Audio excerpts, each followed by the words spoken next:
What's going on, everybody? Welcome, welcome in, welcome one, welcome all. How y'all doing? Good evening. Buenos tardes. Buenos tardes. We had Spanish class today, y'all. And members only. Feel pretty good. Learned some words today. What's going on, Bernard? Expression, how you doing? Hello again, Francisca. Thank you for tuning in. Y'all come on in here. Come on in the room. We can have a good show this evening. I'm finally going to get to this radio interview with Baba Yaga. Hola, amigo. Hola, amiga. ¿Cómo está?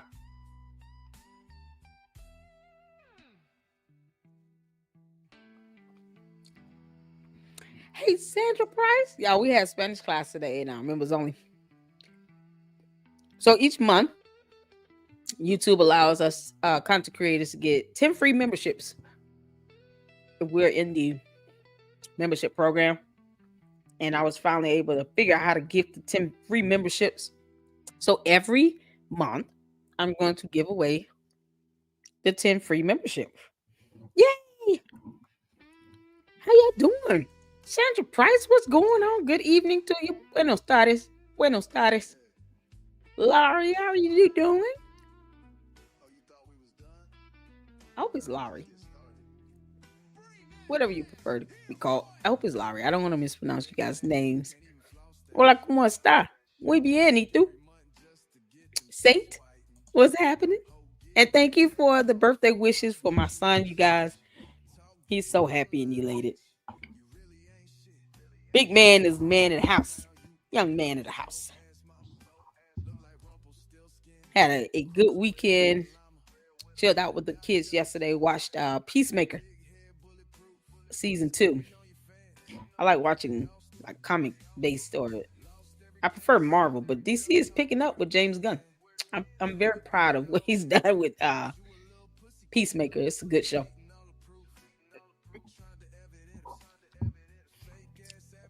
So my boys and I binged on first 5 episodes of season 2. And they only releasing 1 episode a week. So annoying. Just put them all out. But we had fun, y'all. We had a good time. So we had Spanish class earlier. Had to come home from work and get it going, and make sure I made the live on time tonight, y'all. We have 2 videos I'm going to show, and then we're going to get into the interview, because I feel like I'm just so behind on the content with Umar. I mean, he gives us content for days, and then he gets mad when people talk about him. He won't stay his ass off social media, though. Sorry, amiga. No need to apologize. We all learning. Umar es un... what is it? A trivo? A trivido? He's a huge divo. Learn how to like say little things like that he wouldn't pick up on. Umar barely speaks English. He definitely wouldn't pick up Spanish. What's going on, y'all? What's happening? Shout out to my mods. Thank you all so much for tuning in. Ooh, I gotta content create again. Oh yeah, Laurie, it is something else. There's plenty of content out here too. That's the beauty of it all. So much to talk about. So, Sandra, glad to be here. Thank you for being here. Glad to have you guys here. You guys come on in and hit the like button on the way in. Thank you all so much for tuning in. You could be watching any other content creator right now, but you choose to hang out with me, and I appreciate it. It warms my heart. Truly it does. You guys make sure you're hitting the like button. I did a live on the way to work today, and that got 2,500 views, and I am just blown away. I was not expecting that, but man, 2,500 views. That was awesome. So I want to go ahead and get into it because it's already 9, and I know 9 p.m. Eastern Standard Time. You know, I still have the regular job during the day. I don't want to take up too much of y'all's time, but yes, it's Larry. Everyone gets it wrong. I'm so sorry. See, this is why I asked. So it's Larry. Okay. Now we know. Larry, I wanted to make sure I said your name properly. Because I feel bad. It's like, people can either call me LLC or Lady Luck. But I don't want to mispronounce it. So now we know it's Larry. Thank you for correcting me on that one. Um, Witty Kitty, I love the thumbnail. Yeah, he's kind of MIA right now, having a whole fit. What's going on, Andrea? How you doing, ALLC and everywhere? Everybody speak to everybody. Everybody speak to everybody. Black Anonymous back up in the house. Divo Atrevido. Yeah, he's a huge diva. He's a whole damn diva. He's still hiding. Yeah, I don't know how old these. You're welcome. Absolutely, absolutely, no problem. I always ask. I try to make sure I show the respect that you guys deserve and make sure you guys' names are being pronounced correctly and everything. I don't take that for granted. Hola, señorita.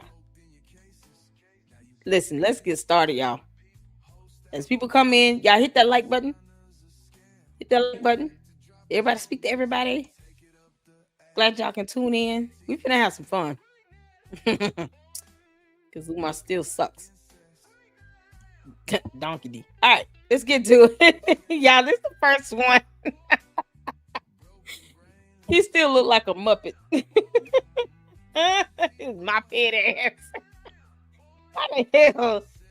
He just look like he been beat up by life. You would think a man who's been able to raise $1.67 million over 3 or 4 good years would not look like it's straight up garbage. You would think, right?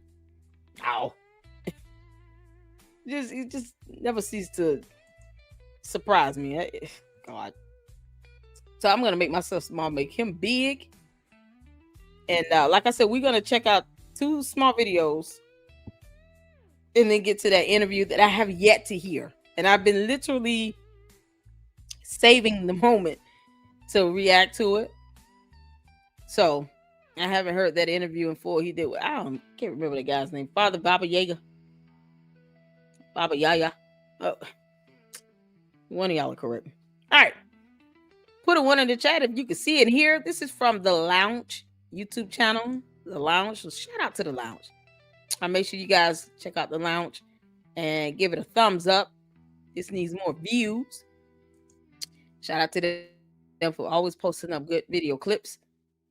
It's Umar Johnson Part 3. Preaches about things he needs to practice himself. I love the title. All right, let's get to it. If you wanted to join, you got a choice, but the choice wasn't whether you wanted to join or not. That wasn't the choice. During the Land and Freedom Army, the Mau Mau of Kenya, long live Dedan Kimathi. Long live Dedan Kimathi and all my mighty Land and Freedom Army soldiers of Kenya. They didn't ask you if you wanted to join. What?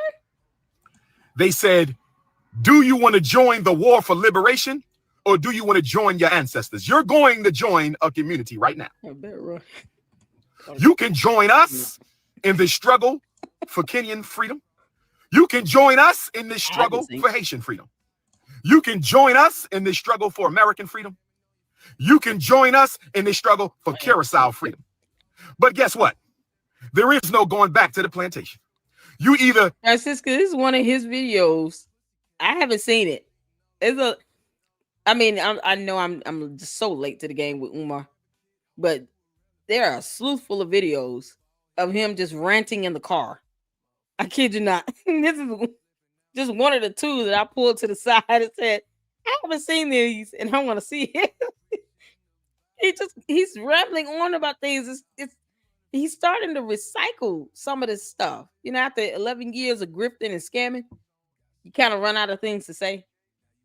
And I feel that's kind of where he is with the scam here. He's running out of stuff to say along with money. And Black Anonymous, you dead on with that. He's got people coming out exposing him, from his children to his nephew to Lene Stacks, his ex, to issues with him not letting his siblings see their mother. I mean, we still can't get proof of life, so he won't let the police do a wellness check. I mean, all this, and he's sitting here ranting and raving in the car. How are you taking care of your mother? You sitting in here fussing at the car windshield. and the phone. That's it. Yeah, we laugh at you, Umar. You Oompa Loompa. We don't take you serious at this point. Because, I mean, you know, the scamming and all of that stuff, he's been doing it for so long. It's just, he's such a clown. He's such a clown. The worst thing that I hate is how he's treating his kids and how he's treating his mother. And for everything else, you know, the IRS will take care of him real quick with that. So I have no idea. This is something that's new to me. It might be an old video, but I haven't seen. It's a lot of content I haven't seen on him. But I wanted to do these two before we did that interview. All right, let's get back to it. Kamathi and all my mighty land and freedom army soldiers of Kenya, they didn't ask you if you wanted to join. They said, do you want to join the war for liberation, or do you want to join your ancestors? You're going to join a community right now. You can join us in the struggle for Kenyan freedom. You can join us in this struggle for Haitian freedom. You can join us in this struggle for American freedom. You can join us. You doing last call? What's going on? How you doing, Mammy? I wanted to make sure you guys get shout outs. If you're content creators, please let us know so we can drop the links to your YouTube channels. We want to make sure we recognize you. If you're content creators, please let us know. We will drop the links to your YouTube channels in the chat. I appreciate that. And that way you can get a shout out and we can show you some love and support to your channel. As always, I believe in uplifting our YouTube community. Unless you're an asshole. Like the one I refuse to name. But, you know, all right, get back to it. Us in this struggle for Curacao freedom. What? But guess what?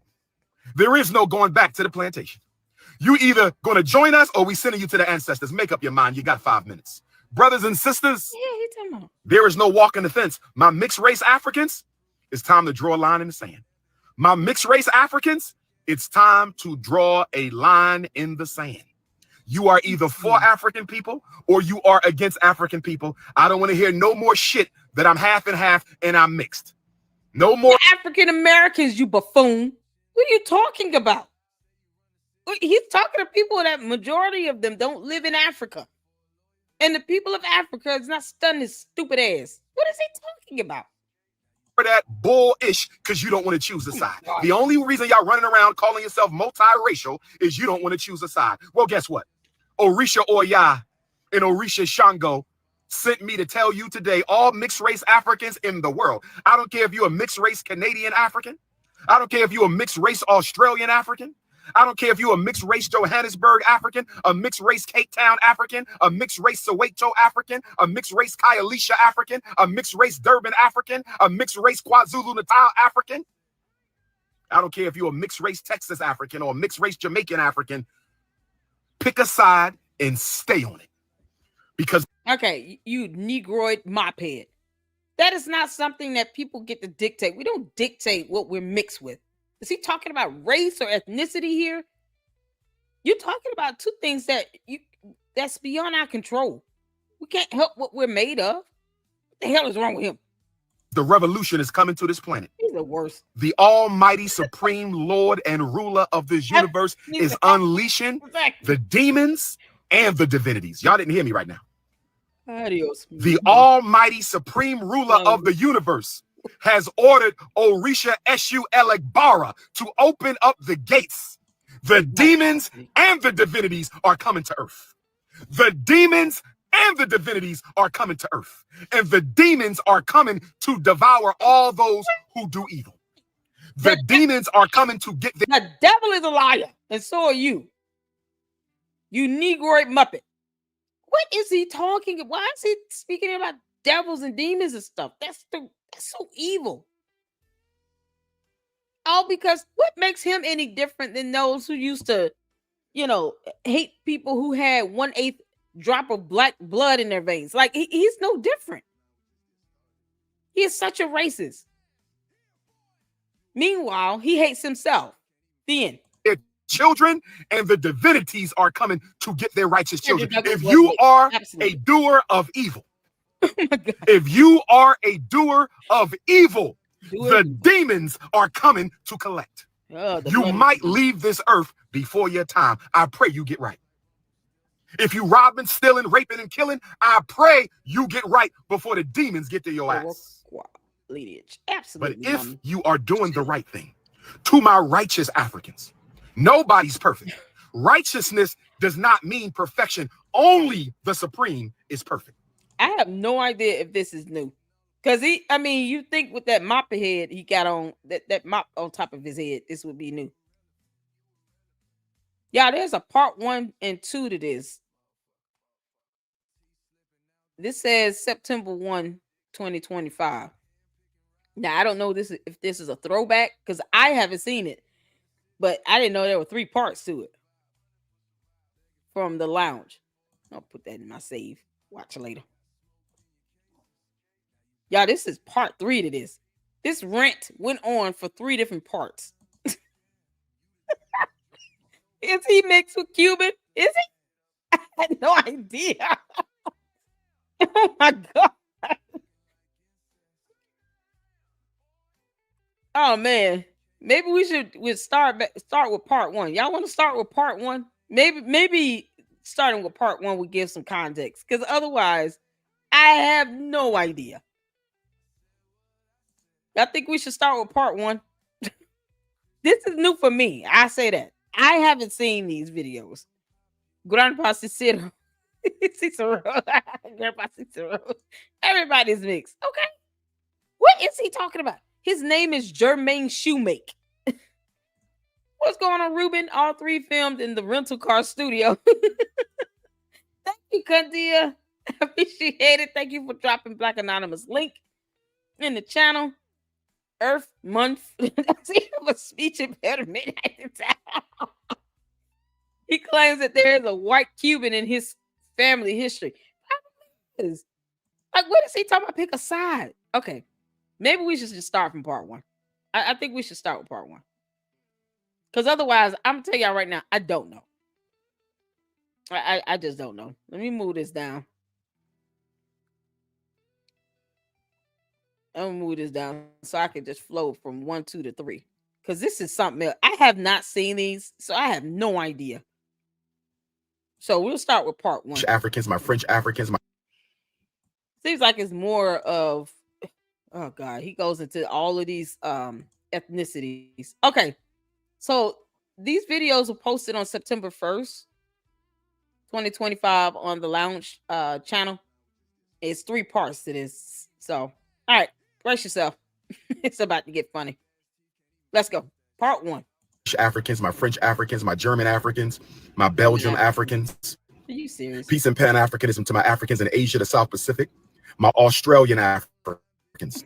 Melbourne, Australia, I will see you next month. Sydney, Australia, I will see you next month. Melbourne, Australia, I will see you next month. Sydney, Australia, I will see you next month.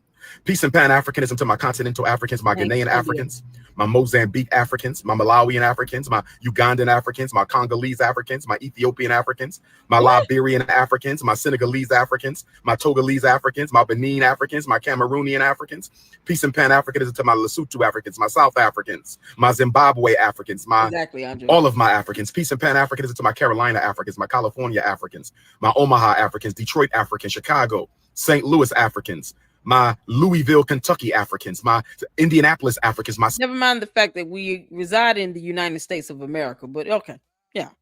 Just go off, sis. South Bend, Indiana Africans, my Pennsylvania Africans, Jersey, Rhode Island, my Boston, Massachusetts Africans, we're my Connecticut Africans, my Miami Africans, my Orlando Africans, my West Palm Beach Africans. Peace and Pan-Africanism to all of my African family. This is your big brother, Dr. Umar Ifatunde, coming to you live and direct from Nat Turner's, Virginia. Coming to you live and direct from Nat Turner's, Virginia. Coming to you live and direct from the prophet Nat Turner's land on the occasion of the prophet Nat Turner's. Brothers and sisters, I present to you Negro Kool-Aid. Once again, brothers and sisters, I present to you the one and only Negro Kool-Aid. Brothers and sisters, lend me your ear for the one, the only Negro Kool-Aid. Like all the Kool-Aid. His red polo. 224th solar return. which coincides with the annular solar eclipse in the sign of Libra. Nat Turner was a Libra. Where my revolutionary Libras at? Nat Turner was a Libra. Where my revolutionary Libras at? Nat Turner was a Libra. Where are my revolutionary Libras at? Dr. Umar happens to have a Libra moon. Dr. Umar happens to have a Libra moon. So this full moon in Libra that occurs at 2:49 p.m. Eastern Standard Time today, this full moon in Libra that occurs at 2:49 p.m. Eastern Standard Time, 4 minutes after the highest point of the solar eclipse, which takes place at 2:45. The eclipse is happening now, but the highest point of the eclipse is 2:45 today, Eastern Standard Time. And the new moon in Libra is 4 minutes later at 2:49 p.m. Eastern Standard Time. Oh, yes. Revolutionary solar eclipse in Nat Turner. Revolutionary solar eclipse in Nat Turner's birthday. Revolutionary new moon in Libra, Nat Turner's birthday. Like Anonymous said, this is the old video. It's 3 parts, y'all. I haven't seen this. I'm just dying laughing at the comments. Oh, yes, brothers and sisters. Didn't I tell y'all that Pluto is going into Aquarius November the 19th? What? That's why you're seeing all this drama, all these celebrity takedowns, and now the port workers want to strike. What? And now the port workers want to strike. And now the port workers want to strike. It's revolution time. The only question, how long will it take for African people to get involved in this revolution? How long will it take for African people to get involved in it? Port workers, 2 terms that Umar is not familiar with. Port or worker, you know, because he has no damn job. You care about what they're doing. You don't work with them. You don't have a job. Something you should acquire. It's revolution. I'm talking from Alabama to Angola. I'm talking from Ethiopia to East St. Louis. I'm talking from Brooklyn to the Bahamas. I'm talking about the Bahamas to Brazil. I'm talking about Panama to Pennsylvania. What? I'm talking about Nova Scotia to Las Vegas, Nevada. Brazil. How long will it take for the Africans to get involved in this revolutionary time? I want to talk to the HBCU presidents real quick. No. HBCU Edward Waters University, we have rescheduled for February. HBCU Edward Waters University in Jacksonville, Florida, we have rescheduled for Black History Month because the great Queen Orisha. I cannot believe any Floridian is allowing him to come into their state to say anything. Grandmother of the ancestors, she had to take care of some business down in Jacksonville with Hurricane Helene. If that was a natural disaster and not an unnatural white man-made disaster, only Olodumare knows that. Don't let God. Only Olodumare knows that. Don't let God. Only Olodumare know if Hurricane Helene was a natural disaster that was brought by Orisha or Yah, or was that the white man playing his biological games again? Clown. Rest in peace to all African lives that were lost during Hurricane Helene. They say it's one of the worst hurricanes to hit northern Florida in quite some time. More than 100 dead, hundreds of missing. We send condolences to the families. Brothers and sisters, here's what I want to say to the HBCU presidents. I just received word that some of the HBCUs. I just received word that some of the HBCUs. How do you sit here and say a natural disaster is somehow something that the white man conjured up, but then give condolences to the at least 100 people's lives lost when some of those people are white? He's so racist. It's just pathetic at this point. And Brazil is not in Africa. What the hell is he talking about? Are entering into a contract allegedly with Adidas. Allegedly with Adidas. Allegedly with Adidas. And Adidas allegedly is going to start selling HBCU tennis shoes, basketball shoes, and other athletic paraphernalia and apparel. Here's what I want to say to the HBCUs. Here's what I want to say to the HBCUs. You signing a deal with any non-African company opens us up to exploitation. His hairline. Sometimes you don't have a choice but to sign a deal with a non-African company. I understand. Sometimes you don't have a choice to sign a deal with a non-African company. I understand. But when it comes to shoes, what? When we have a black man named Jan Mexlinger from Pennsylvania, when we have a black man by the name of Jan Metzlinger who invented the machine to make shoes. A black man invented the machine to make shoes. So I need the HBCUs to explain something to me. If black people invented shoemaking, if we invented the machine to make shoes, help me understand why the HBCUs of America cannot create their own shoe manufacturing company, putting ex-offenders to work, putting unemployed Africans to work, giving HBCU students valuable entrepreneurial experience. Help me understand why we can't make our own sneakers. Or traffic lights, a gas mask, hair products. I mean, what are you talking about? How do you know that's not happening? And what does this have to do with any school? Yeah, he makes more videos about everything else aside from a financial plan on how he's going to open this fictitious school in his mind and bring that into fruition without asking and scamming people of more money that he still can't explain what he's done with the 1.67 million. And if they were to open these these warehouses and manufacture sneakers or whatever, he still would not be working there because he doesn't want to get a damn job. We're going to let Adidas exploit the history of your university. Suggest more ideas Allegedly, of jobs. You're going to let Adidas exploit the history of your university just so they can put your name on a pair of basketball shoes. How about you buy a whole bunch of sneakers yourself and have somebody put your name on the basketball shoe? I'm bringing this up because you're going to lose most of your profit because of who you're dealing with. You're going to lose most of your profit because of who you're dealing with. Why can't y'all get a whole bunch of cheap sneakers from China or whatever and pay somebody to put your logo on the sneaker and sell them to your alumni, sell them to your students? Isn't that what they're already doing? It's called Nike. Are you kidding me? I'm sorry. Isn't Michael Jordan already doing something like that? Buying sneakers from China and putting his name on it. What is he saying? So all these ideas he got for everyone else but himself on how to earn money the right way. Umar, you Oompa Loompa, you could be doing this yourself and earning some money by working.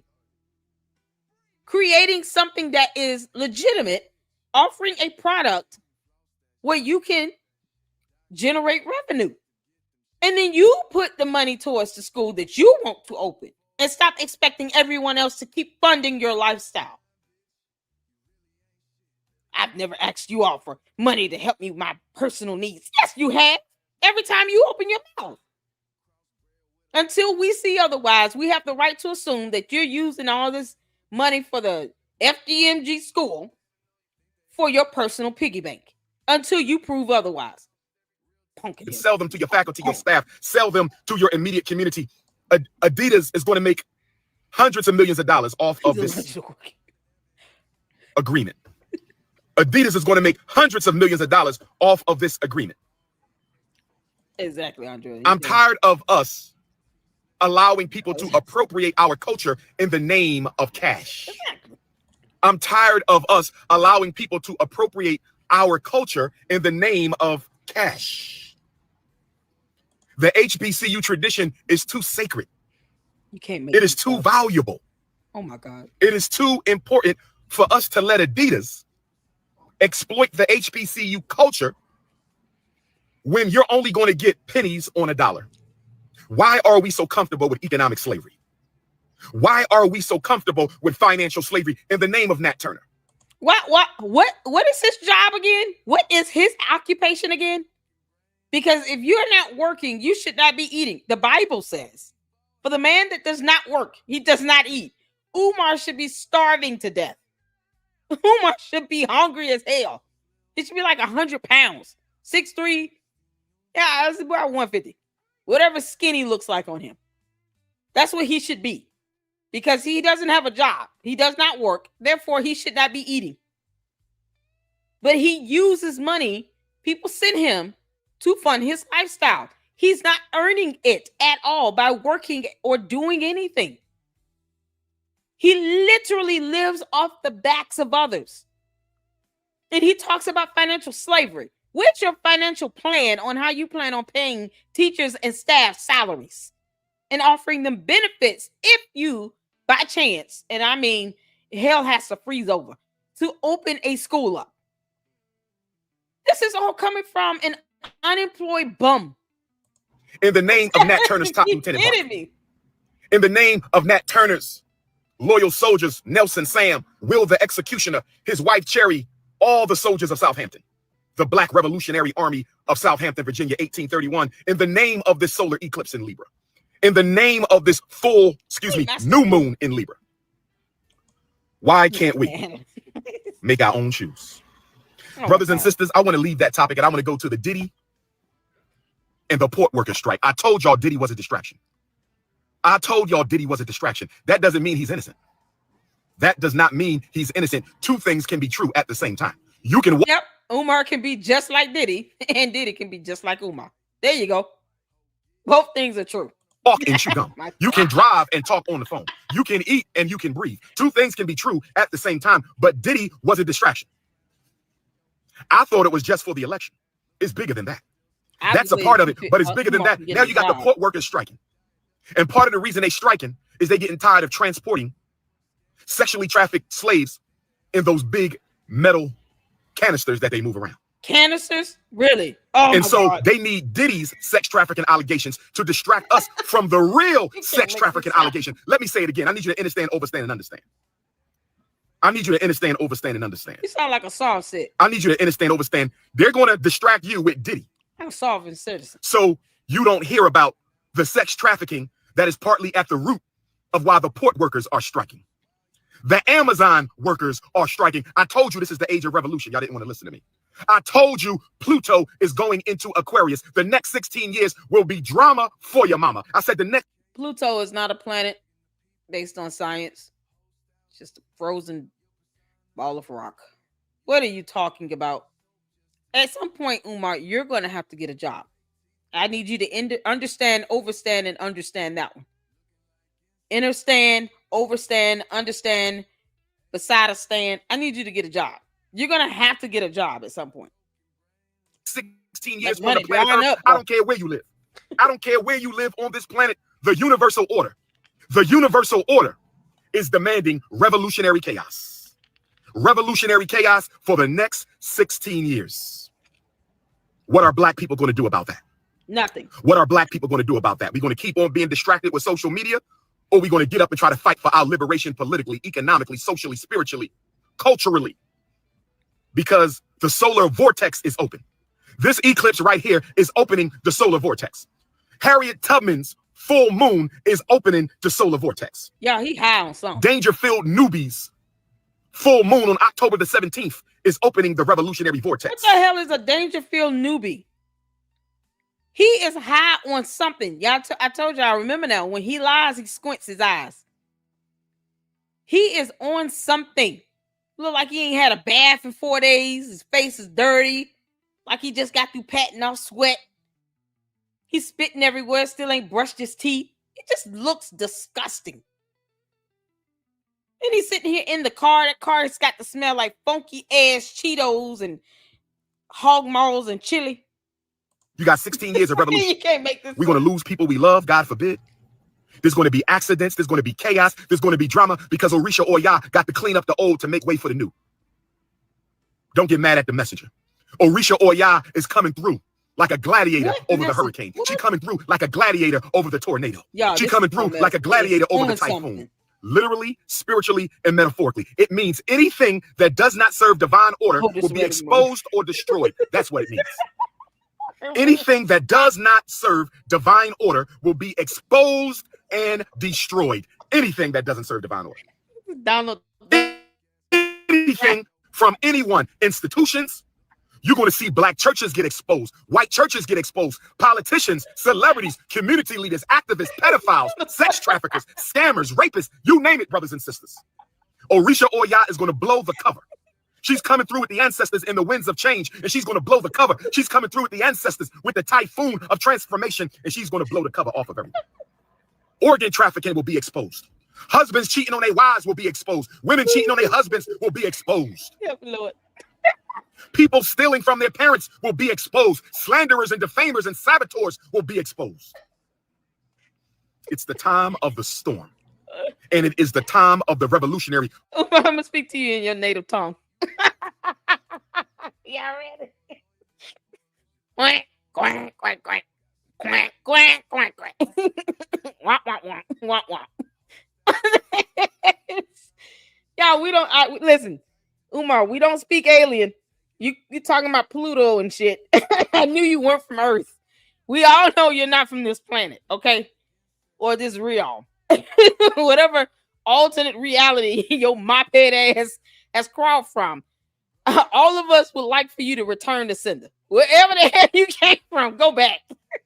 He done lost his mind. I just wish he would take his body wherever his mind has gone to. Pluto, that is Orisha Oya energy. Pluto, that is Orisha Oya energy, and she's visiting her husband, Shango.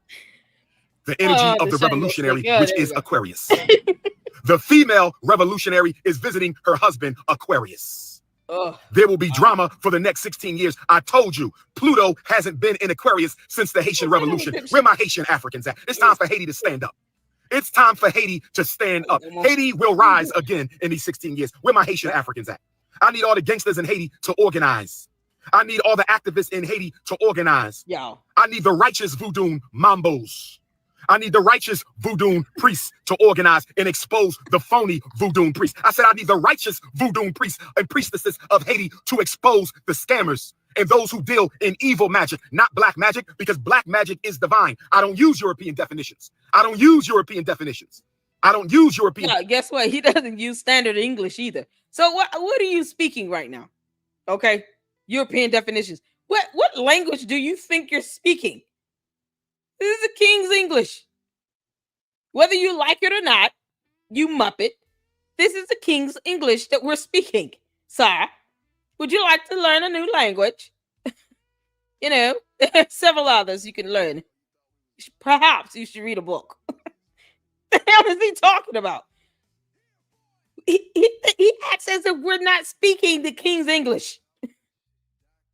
This is really, he is on, what drugs is he on? This is why I call him Prince of PCP, because he on some fairy dusting type of dude. Definitions. You know, black magic is the best magic there is. Black magic is the greatest magic there is. Black magic is the purest magic there is. Black magic? So we don't say black magic. When you say black, you're talking righteousness. If you're not talking righteousness when you say black, don't use the word. Whatever you're about to say after you say black, it better be positive. Whatever you're about to say after you say black, it better be honorable. Black magic is never known to be positive at all or uplifting. It's related to voodoo. This is why he carries animal intestines in a Ziploc bag, according to Marianne Lorient.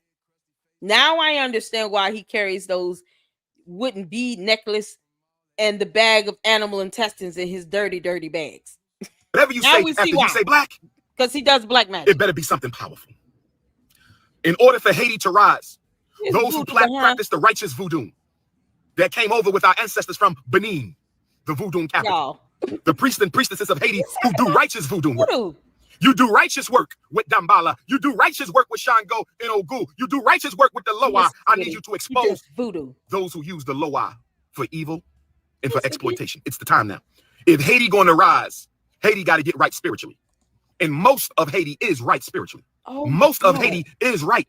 But you got some in Haiti very narcissistic who use divine power and energy and ashe to do wrong. They got to be exposed.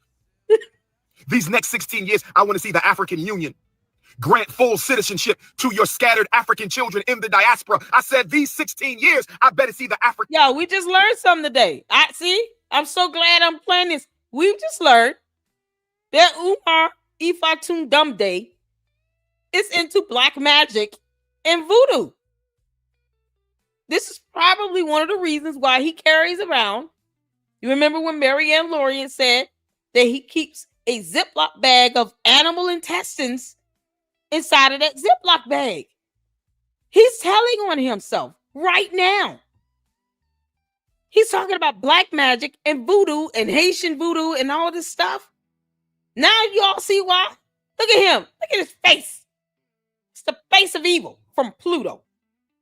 The Donald Duck uprising. You can't make this up. He is literally self-snitching about doing black magic and voodoo. Why else would you promote something like that to be positive and uplifting? He literally said that. Yeah, I'm gonna leave the links to these videos in the description of the live stream. I am blown away. So, I mean, Marianne Lawrence was right on point when she said that. There's a reason why he carries these animal intestines in a Ziploc bag. Union grant full citizenship to your scattered African children across the diaspora. Grant full citizenship, Africa, to your European Africans in Britain, in Liverpool, in London, in Wolverhampton, in Manchester, in Paris, in Austria, in Germany, in Ireland, in France. Give them citizenship. Give it to your children, your scattered African children in Nova Scotia, in Toronto, where I'll be this weekend, in Montreal. Give it to your children in Panama, Costa Rica, Belize. Give it to your children in Guyana, in Brazil, in Suriname. Give full African citizenship to your scattered African children in Jamaica. Give it to your Cuban Africans, your Puerto Rican Africans, your Dominican Africans, your Turks and Caicos, Bermuda, Bahamas, Guadeloupe, St. Vincent, St. Croix, St. Lucian, St. Martin, St. Martin. We want full citizenship in Africa. The diaspora wants... Don't tell me what to do, my ninja. You just got blocked. Don't come on my live telling me what to do. I'm going to block you. This is my live. If you don't like it, get the off. African Union, give full citizenship. He's such a punk. That means no one can tell him anything. See, you going on a tangent. You've already told yourself about doing black magic and voodoo. Yeah, I thought I heard it all. He won't get a job, but he'll do some black magic and voodoo.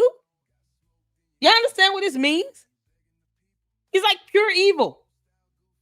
He said it himself in this video. He's uplifting and encouraging black magic and voodoo. It's some demonic shit. To your scattered African children in California. Give full citizenship to your scattered African children in New York and New Jersey, Connecticut and Massachusetts. Give full African citizenship to your scattered African children in Houston and Dallas and Fort Worth. Give it to your children in Austin, Texas.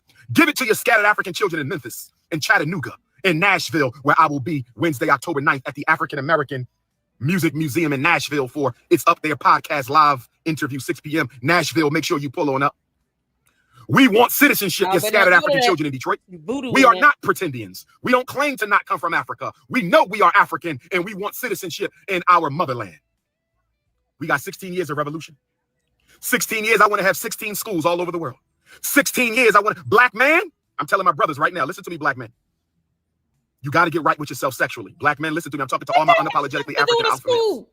I'm talking to all my unapologetically African alpha males. Black men, stop deceiving your women. Stop manipulating your women. Wait a minute. What does that have to do with them opening a school? First of all, he's not going to get one school in 16 years. You could give him 1,600 years and he still wouldn't open it because it was never meant to be open. Secondly, I'm not going to just overlook him talking about black magic and voodoo so easily and actually encouraging people to get into it. Now he wants to talk about black men sexually and all this other nonsense. Why does he care about another black man's sexuality or sexual libido? Why are we talking about this when you talk about a school in the same statement? This is ridiculous. But yet he runs around here like he just discovered his hormones. Like a 15-year-old in heat. You know, the dog version. Unbelievable. Stop using your women. Stop abusing your women. This is the time to be exposed. If you got 5 queens, let them know I got 5 queens. I still love you. Are you staying or are you leaving? Are you staying or are you leaving? Get right with your queens. I need you to get right with your queens. Some of them won't mind because they know that they're sharing anyway. Get right with your queens, my brother. Black women, you cheating on your husband with your baby daddy, you will be exposed. Oya won't allow it. Shango won't allow it. The ancestors won't allow it. Ogun won't allow it. Obatala will expose you to the light. The spirit of the white cloth, Obatala, will expose you. Black woman, you sleeping with multiple men, you pregnant, and you don't know who the baby daddy is. This ain't the time to be playing them games. This is not the time to be playing them games. It started with the Harriet Tubman, new moon, full moon, and it ain't going to stop for 16 years. It ain't going to stop for 16 years. You stealing from your next door neighbor. You stealing from your business. You in business and you stealing from your partners. You getting exposed. You better get right now. Oh, okay, good. So he understands why he's being exposed because, you know, you're just stealing money from people. Y'all, you better get right now, brothers and sisters. I can't believe he sits in. Get right with your children. Encourages black magic. You know your husband ain't your daughter's father. You better let her know before her real grandma pull up on her. Your husband ain't your daughter's father. You better let your daughter know before her real grandma pull up on you. I'm telling you, Oya is blowing the lid off all hypocrisy. Oya is blowing the lid off all secret misdeeds, brothers and sisters. It's time to get right. You a Roman Catholic? You better take your ass to the confessional. My black Catholics, I don't know how you still in the Catholic, sleeping with a woman and her cousin. What? You better stop. It could cost you your life. Understand, Orisha Oya. Because I have a Scorpio rising. Where my Scorpios at? Scorpios? Y'all been not participating in that voodoo black magic. Libras and Scorpios are going to have extra power this season. Libras and Scorpios are going to have extra power. Scorpios, you got to be right. If you're a Scorpio, because that's the sign of Oya, you got to get right. Because you will be the first ones to be exposed. You got a Scorpio sun, a Scorpio moon, a Scorpio rising. Can't make this shit if you got a Scorpio sun, a Scorpio moon, or a Scorpio rising, if you got that Scorpion power, that power of the blackest midnight, that power that nobody can see through, you got that hidden African, dark, powerful energy of Scorpio, you got to get right because you're the children of Oya. You got to get right. Thanks, sir. You got to get right. Yeah, he said he doesn't understand why black people are Catholic. But yet, he sits here and talks about black magic and voodoo. You can't make this up. Umar's demonic as hell. Especially walking around with animal intestines in Ziploc bags. He didn't deny it. He didn't deny anything that Marianne Lorient said about what's in his dirty, dirty bag. Someone like this does not need to have a weapon at all on them. I cannot. This dude is like cracking slowly. He's sitting here talking about black people and Catholics while he preaches about black magic and voodoo, demonic stuff. Demonic. It's evil and demonic. And he hounds something. It's like no life in his eyes. His face look bloated. I mean, he's just demonic. He's gone. He's gone. He's not here with us anymore. His mind is gone. How do you promote voodoo magic, black magic? How do you promote that stuff? Talking about a school. Y'all listen. Anybody that's ever got near him, hugged him, or anything, you better start praying over yourself. Demons have the ability to hop on from person to person. This demonic nonsense, he is off the chain right now. Sean Puffy Combs is just a symbol of things to come. This port workers strike is just a symbol of things to come. Hey, Scorpio. And I'll share this with you, brothers and sisters. I will share this with you, brothers and sisters. I think they manipulated the strike to occur at election time. I think they manipulated the strike to occur at election time. And I'm going to tell you why, brothers and sisters. For real. I believe the power structure, the elites, the Bilderbergs, the National Security Council, the Trilateral Commission, the Federal Reserve. I believe they manipulated the port worker strike to occur right now so less people will show up at the polls because the elites want Kamala Harris in. Donald Trump is a nationalist. They don't want nationalism. They want internationalism. The elites want international banking, international military. So they are going to cause this chaos right now. So voter turnout will be extremely low. So Kamala Harris can be snuck into the White House in the back door. Okay, so he is stupid. Do you really think that Donald Trump does not have bank accounts in other countries? You really think Donald Trump does not have money offshore? He is, y'all. This is coming from someone talking about black magic and voodoo. I'm telling you what I know, brothers and sisters. So we've learned something. I did not tell you to vote Republican, you Democratic Party plantation slave. I didn't say one word about voting Republican. The problem with you slaves, with you slaves is you feel like you got to be on some white person's plantation. That's what's wrong with y'all. Same reason why a lot of black people never go into business for yourselves. Why do so many of us never go into business for ourselves? You know why? You only feel comfortable on the plantation. You on an IRS plantation, you got half decent. Yeah, Umar. Why don't you go into business for yourself? And I mean a legitimate business. Why do you keep asking for donations and gifts and cash apps and payouts and Zelles when you're not earning the money? You're not working. You're not giving any service or product in exchange for the money. Why do you have those contribution packages on your website? That's a good question. And pay, have decent benefits, but you ain't got no freedom, but at least you want a plantation. Anything you can. You on the public school plantation, you on the post office plantation, you on the public transportation plantation, you on the fast food plantation, a Walmart plantation, wherever you at, you on some university plantation. At least they work. But you don't want to be free. Every African got a little bit of slave still left in his blood. Every African. What? I don't care if your ancestors was enslaved in Jamaica. I don't care if your ancestors were enslaved in Honduras. I don't care if your ancestors were enslaved in Costa Rica. I don't care if your ancestors were enslaved in Panama. I don't care if they were enslaved in the Carolinas or Texas. I don't care if they was enslaved in Pennsylvania or Maryland. You got a little bit of slave left in you. And this is why so many of us don't like to strike out for ourselves. Nat Turner didn't care about what the future looked like.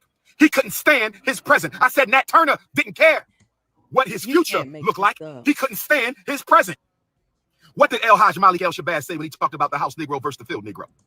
What did El Hajj Malik El Shabazz say when he talked about the house Negro versus the field Negro? Brother Malcolm said. Thank you, Doma. Brother Malcolm said the field Negro said we running away. And the house Negro said, but where we gonna go? And the field Negro said anywhere is better than here. And the house Negro said, but wait a minute now. We get halfway decent food. We get the leftover scraps. We get a couple pennies. We get to get drunk on Sunday. Make sure y'all hitting that like button as y'all comment. 91 people watching. Thank you all so much for tuning in. This is a 3-part series video with him dressed like Kool-Aid, the Negro moped version. I have not seen this, and he just basically told on himself about doing black magic and voodoo. And he literally said it needs to be something positive and uplifting if you're gonna use the word black. But he's talking about black magic and voodoo. He is literally renaming planets right now. What? This is very demonic. I have to say. Listen here. The voodoo stuff, he can have that. That's I'm telling you all, this is why, and I'm glad I'm playing this because this is my first time hearing this stuff come out of his mouth about some black magic and voodoo. This is proof that you need to be careful who you let your children around. And proof that he does not need to be around children, especially when he chose not to be around the first two. This is right. This is why right here. He literally, he's self-snitching. This could be used in court for any person to say, this is why he's not fit to be around children.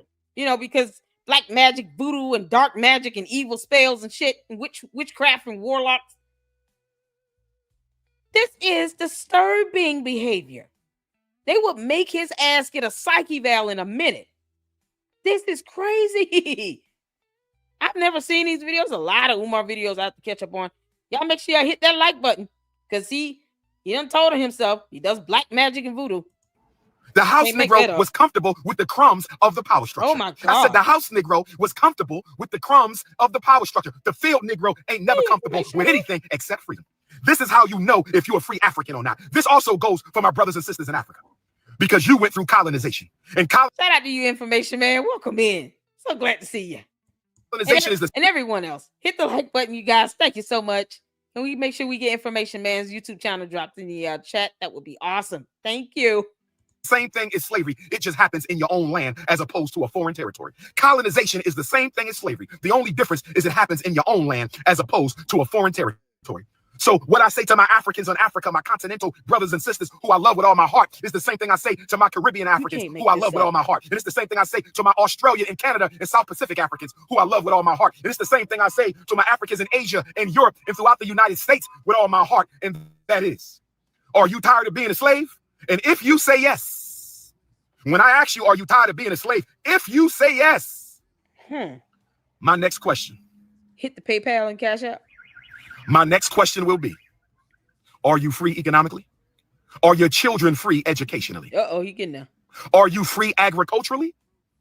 So help me understand exactly how you free African, American African, Canadian African, Nigerian African, Eswatini African, Sudanese African, Jamaican. If you're free agriculturally, that could imply you're growing your own food.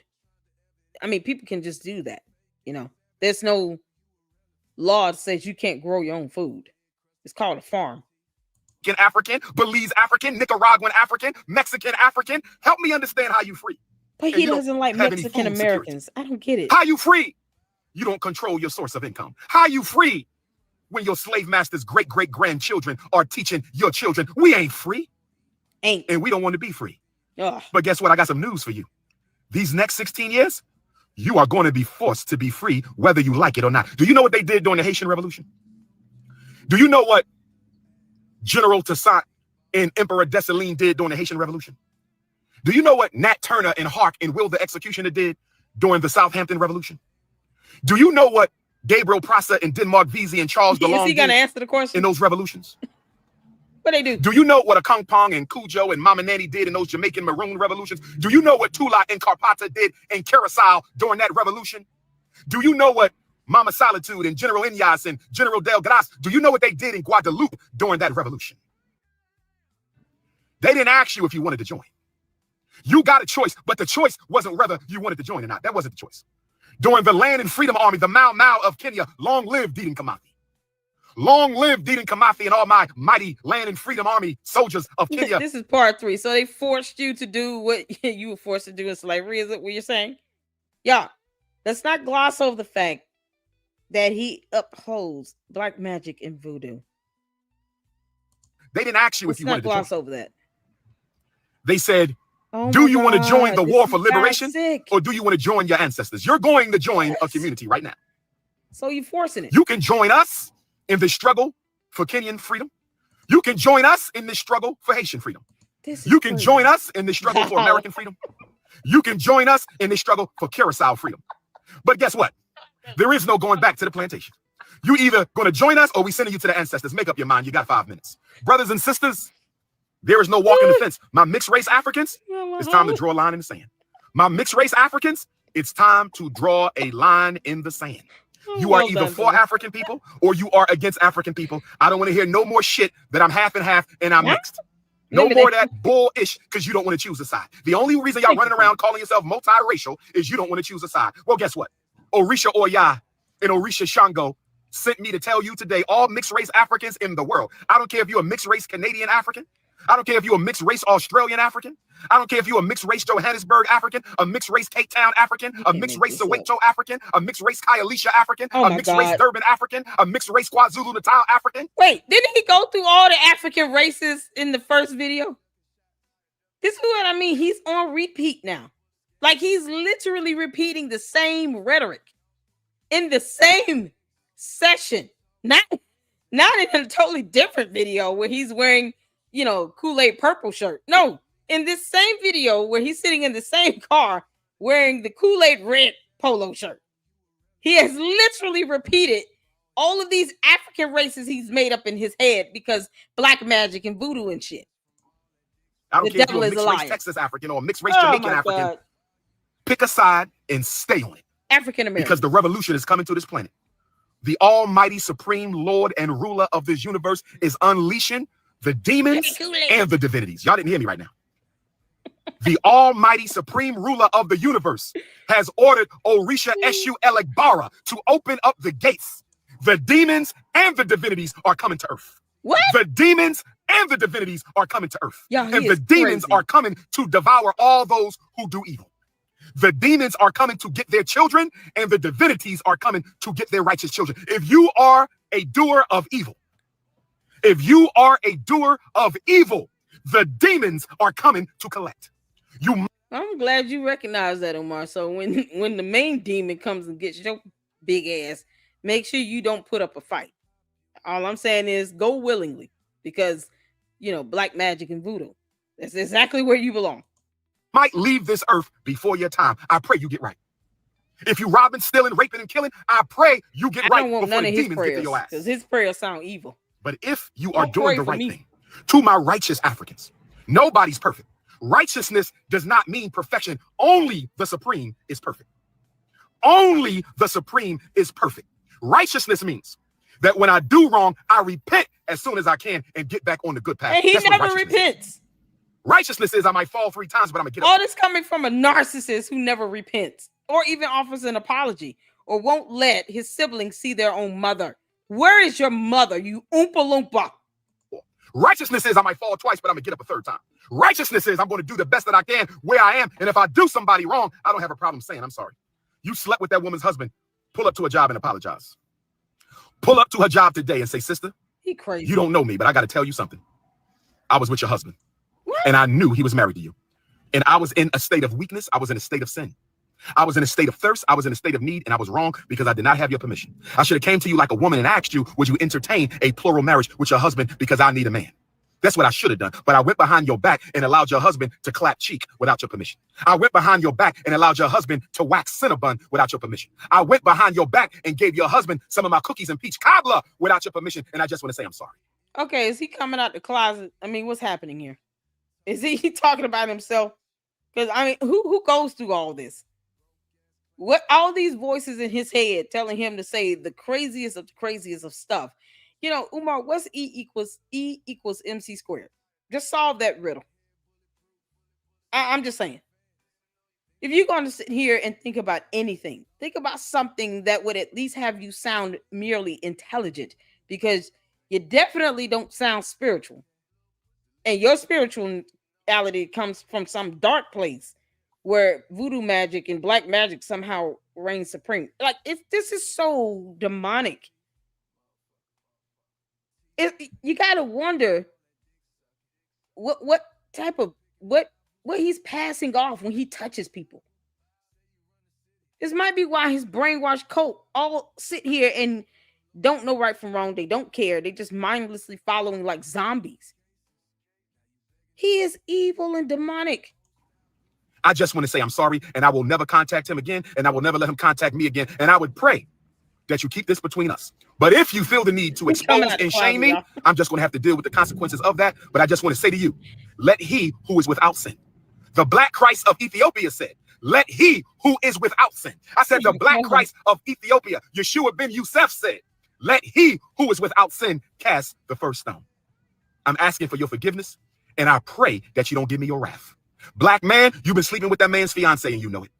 You've been sleeping with that man's fiance and you know it. It's time to get right. It's time to get right. You have to go on up and go over to the... Okay, that's a noble thought. Did you ever apologize to that man when you slept with his wife and then she ended up being physically abused? You know that story that Marianne Lorient told?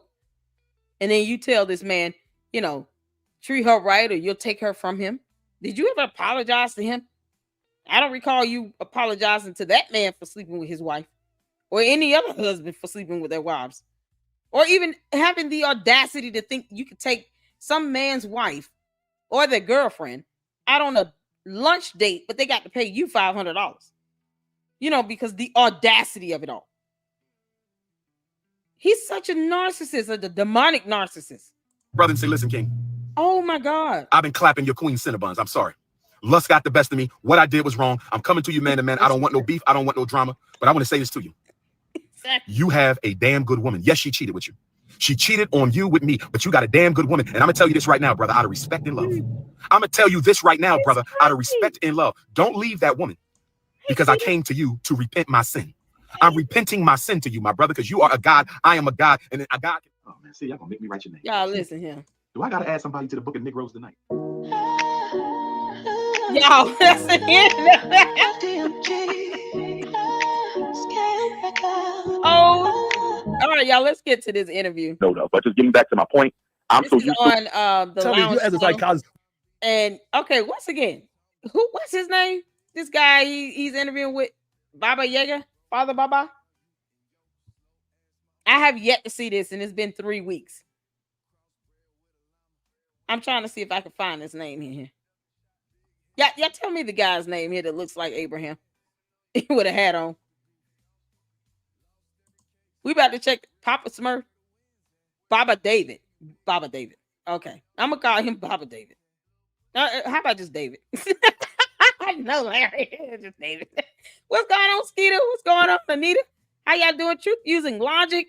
Come on, you apologize for making her give. Yes. Then it was a woman that came out. It was in the War on Black Boys series that we watched from Lynn and Honor, and a lady who said that she had a stroke came out and said that this nasty piece of demonic shit, who apparently likes black magic and voodoo, made that woman give him or happiness. Like I used and then told her we're not gonna talk about it. Like a demon that he is. Oh God. All right, y'all, let's watch him scream at David for an hour. What is wrong with our people that do stuff like that? Well, to be honest with you, Baba, as the self-hate relates to me, and the Frederick Douglass Marcus Garvey Academy campaign. Honestly, I'm kind of numb to it. And I'm kind of numb to it because I've been dealing with it since we first started the fundraiser back in April of 2014. If you can remember, what started this entire process was an attempt to purchase HBCU St. Paul's College in Lawrenceville, Virginia, when it was put up for auction back in April of 2014. And so when I heard about that, I initially went to work to try to raise the funds to secure the HBCU St. Paul's campus. And from the very beginning, struggle streamers from YouTube, other haters, disgruntled former associates, black bourgeoisies, rainbow gangers, everybody, they contacted the auction company and they tried to prevent them from accepting our bid. We wasn't able to raise enough money anyway, so it ultimately didn't matter one way or the other, but I'm just bringing it up to let you know that the hate is as old as the project. It's not a new thing. I think in some respects it's gotten worse because the closer we get to the finish line, the more intense the opposition becomes, but I always like to keep it in perspective by saying that for every... Okay, what's the finish line here? Because didn't he push back the opening date by a year and a half? Because I pulled up the facts myself. He was supposed to open September 2024. It's been a year. He's still talking about they need floors and ceiling tiles and to get the certificate of occupancy. Never mind the actual, inspection, getting accreditation, licensed teachers, hiring staff. None of that stuff. He couldn't even pay the water bill. So what finish line is he proclaiming that they're close to? Yeah, this is my first time seeing his interview, so yeah. Enemy of the program. There's a million supporters. The difference between the haters and the congratulators are that the congratulators are mature people with emotional intelligence and self-control. The haters are immature people without emotional intelligence and without self-control. The congratulators, the supporters, and the donors, they have a life. They have things to do. So they're not consumed with the day-to-day happenings of FDMG because they trust in our team and they trust in me. As opposed to the detractors, they don't have anything to do except make YouTube videos. They have no life. They have no goals. They have no agenda for themselves, no purpose. So they can spend all day, every day talking about FDMG slandering. I've heard more lies from people this month than I've heard in 11 years. The clips that people send me, because I don't watch the stuff. I can't watch it because it'll force me to respond. If I watch a hater. But he does respond. That's why he runs around telling his cult base to dox people, which is highly illegal and should be reported to the FBI every time the dumb shit happens. He does respond. He gets mad when people he know, especially if he had some sort of encounter with that he's more than like he did something wrong, go on Tasha K or they go on somebody's channel, do an interview or Lynn and Honor. And then he turns around and he sicks his sycophantic cult base on people to break the law and commit cyber crimes. He tried to sue Marianne Lorient for $500,000. And she put him in the movie that was not originally scripted for him to be in. And he want to say a hater? A term he can't define. No one likes scam artists and con artists. Umar's a walking pyramid scheme unto himself. Literally. Video about it. I'll be forced to respond. It's hard to sit there and just hear lie after lie after lie and not say anything. So I don't listen. But people do send me clips that they think are very important for me to take note of. But just getting back to my point, I'm so used to it that that's not the issue for me. The issue for me, Baba, today, as we sit here on the final day of Black August 2025, which August the 31st was declared by the Right Excellent Most Honorable Marcus Messiah Garvey and the UNIA in Harlem, New York City, August of 1920, August the 31st. The final day of Black August was declared an international holiday for all African people throughout the entire world. And so this is a day that we celebrate being African. This is the day we celebrate being proud to be African, as this day was set aside by the Garveyites of August of 1920 as an international holiday. Now, with that being said, I want to briefly, Baba, give you a summary of the war. I'm going to call it a war because I believe the city government of Wilmington and the Negro bureaucracy has declared war on the Frederick Douglass and Marcus Garvey Academy. I absolutely believe that. Let me give you a quick timeline. In October of 2024, I emailed the Secretary for Vacant Properties for the city of Wilmington, Delaware. I was requesting a waiver because in the city of Wilmington, if you are a 501 nonprofit organization, you can get a one-time 4-year waiver, so you don't have to pay the vacant property registration fee, which is $5,000 per year. So I requested a waiver on October the 14th of 2024. The Secretary for Vacant Properties responded, and she said, if you get a bill on November the 1st, which is 2 weeks later, October 14th, she says on November the 1st, if you get a bill, you can apply for the waiver, and you need to include the bill number, the bill amount, and any evidence that you are working on this building. Well, Baba, on October 14th, I already asked. And according to the city, that actually sent back some documentation in an email to several content creators. He did nothing. Just like he didn't submit documentation to the state agency in the Commonwealth of Pennsylvania that led to him getting a cease and desist order issued against him because he failed to turn in some documents. He didn't do anything in the city of Wilmington that he was supposed to do either. And yet he lies. This is a narcissist we're talking about here. The whole point is, and I want you all to understand this, narcissists, these cult leaders like him with this cult of personality, they don't care that they're lying. Nor are they necessarily lying because they believe their own lies. The whole point is to get everyone else to believe it. And if he repeats it over and over and over again, to him, the more he says it, the more he wants you all to believe that it's a fact. He could be lying about, what color the sky is. It doesn't matter. He's going to hammer down on that lie and repeat it and repeat it and repeat it over and over again until he's got enough people believing him. He knows that he's not trying to open up a school. He doesn't even talk about the school now. When the last time you talked about the school since this interview? And he stood outside the school twice and recorded himself saying nothing in the middle of the night. Still don't go inside the school building. He didn't do that stuff because he knows that it will make it too obvious that he is not opening the school, and he's not going to stay on top of it because he knows he's not going to open it. And then he'll be subjected to a lot more questions and a lot more concerns. And he doesn't want any of that because he knows he's not serious. Where's the school website, Umar? The school has no website.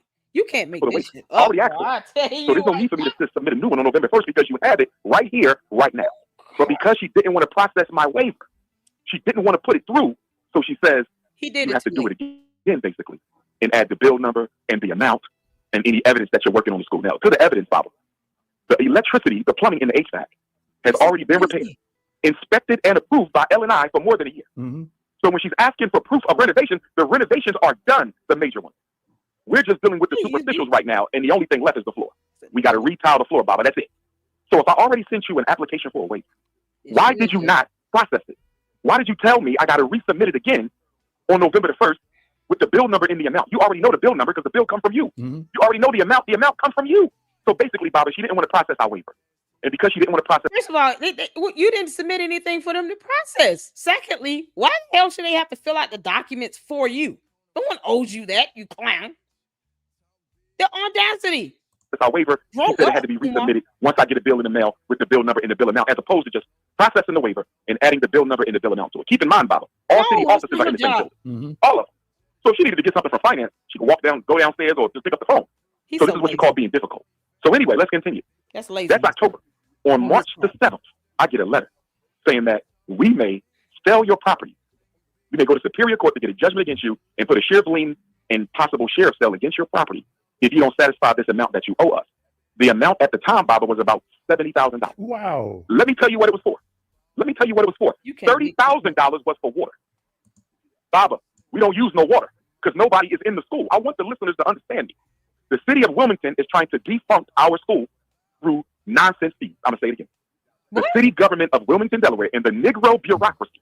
And I'm saying the Negro bureaucracy because most of the people who are sabotaging us look just like us. Oh, my goodness. I want to be very clear about this. Even though the mayor is Caucasian, he don't really have nothing to do with this. This is all Negro.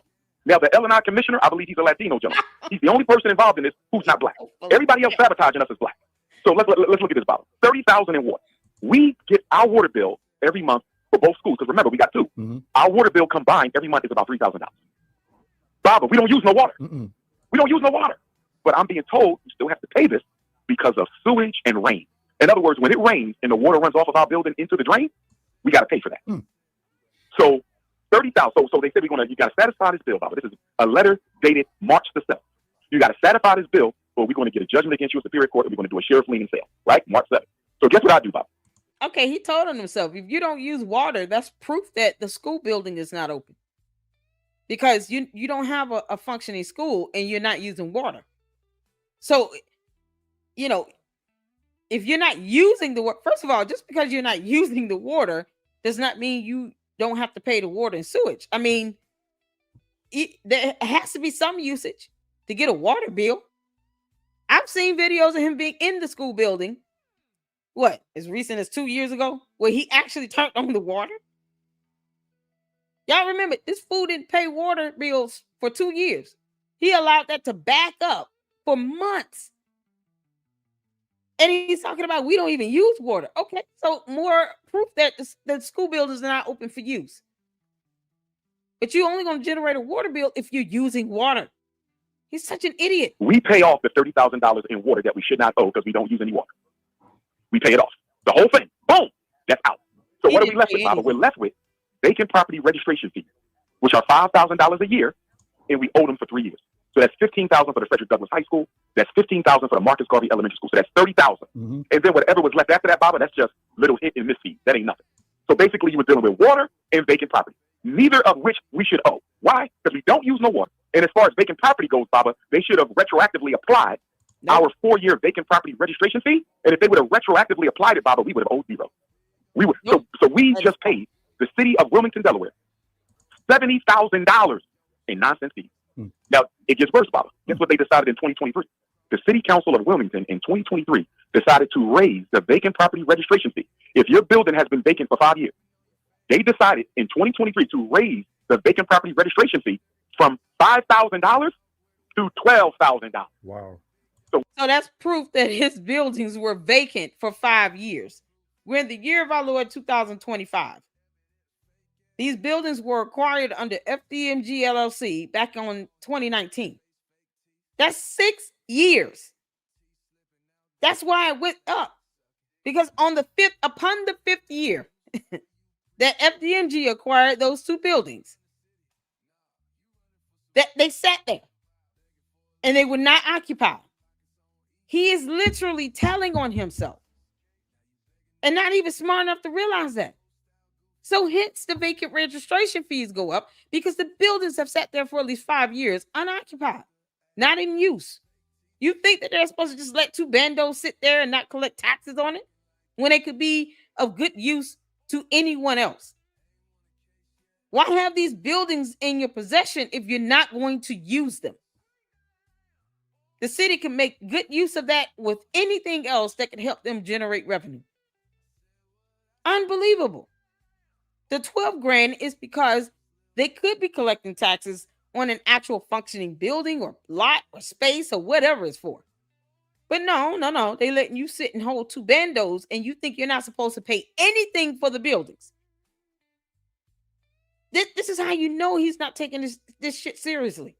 What that means, Baba, if we don't get a waiver, and I'm telling y'all right now, if we don't get a waiver, we're going to have to march. This is going to have to be a protest. Because what they're doing to us is unfair and it's unjust. And we'll get to that in a minute. But if we don't get the vacant property registration fee waiver for 2025, and that bill comes out November the 1st, that's $12,000 for the Garvey building. That's $12,000 for the Douglas building. Baba, that's $24,000 more dollars. Wow. On top of the 7. Do you know what that means? In 1 year.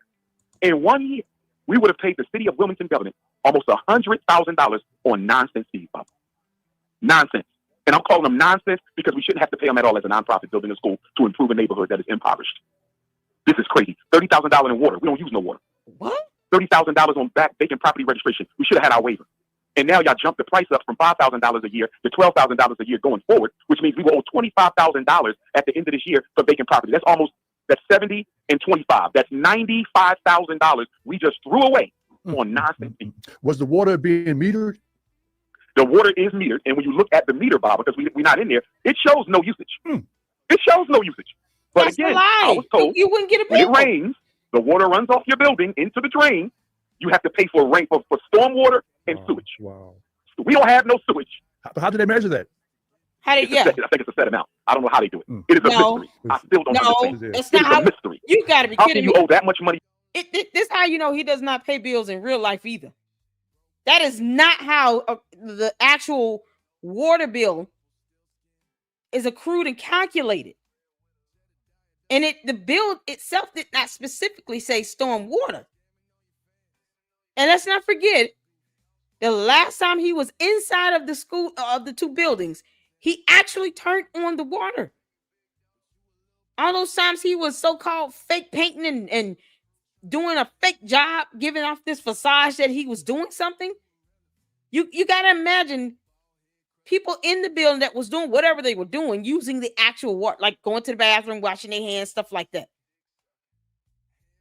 And yet he says, once again, self-snitching, he has no idea how the water bill is accrued. None. But yet, he's sitting here saying we shouldn't be accruing it. The ignorance. For water, and y'all don't even use any water. Wow. Complete mystery. And then the vacant property registration fee, why y'all raise that up? Why y'all raise that up from 5,000 to 12,000? I'll tell you why they raised it up. Because they're trying to gentrify the city. What? They're trying to take as many properties from black people as they possibly can and give them to Caucasians. That's why. And I want the brothers and sisters in Wilmington, Delaware, if there's any movement in that city to fight against gentrification, to stop black people from getting their property stolen, count me in. Mm-hmm. Count me in. Mm-hmm. I can't get involved as the head of FDMG, but I can definitely get involved as an activist because what they did to us is wrong. So let me give you the rest of this, Baba. And I'm going to be quick on this. Take your time. So we get the letter March the 7th. I automatically contact the secretary for delinquent accounts. I contact the secretary for delinquent accounts. I say, yo, I got this letter. Are y'all about to sheriff sell out of school? I said, listen, I'm going to try to get the vacant property. He said he couldn't do anything as the head of FDMG. On the tax forms, he's listed as the executive director. And mind you, the deed itself does not even list him as any owner of those buildings. It just simply lists FDMG, the LLC. He's not even listed on there as individual. This is unbelievable. The registration fee waiver retroactively applied. She said, we haven't moved on this yet. You still got some time. So I call up to the secretary of vacant property, which is an L&I. Vacant property is within L&I. I asked her, I say, is there any way y'all can make an exception for us and retroactively apply this vacant property registration fee? Because we just paid $30,000 in water. This is going to be another $30,000 in vacant property registration fee. Our money comes from the people. We don't accept government funding. We do not accept funding from outside the community. And this is draining us of money we need for repairs, operations, so forth and so on. She said, I'm sorry. This is why he doesn't accept money from the government, because he would be obligated to show the government how it's being spent. But yeah, he's taking money from the so-called the people.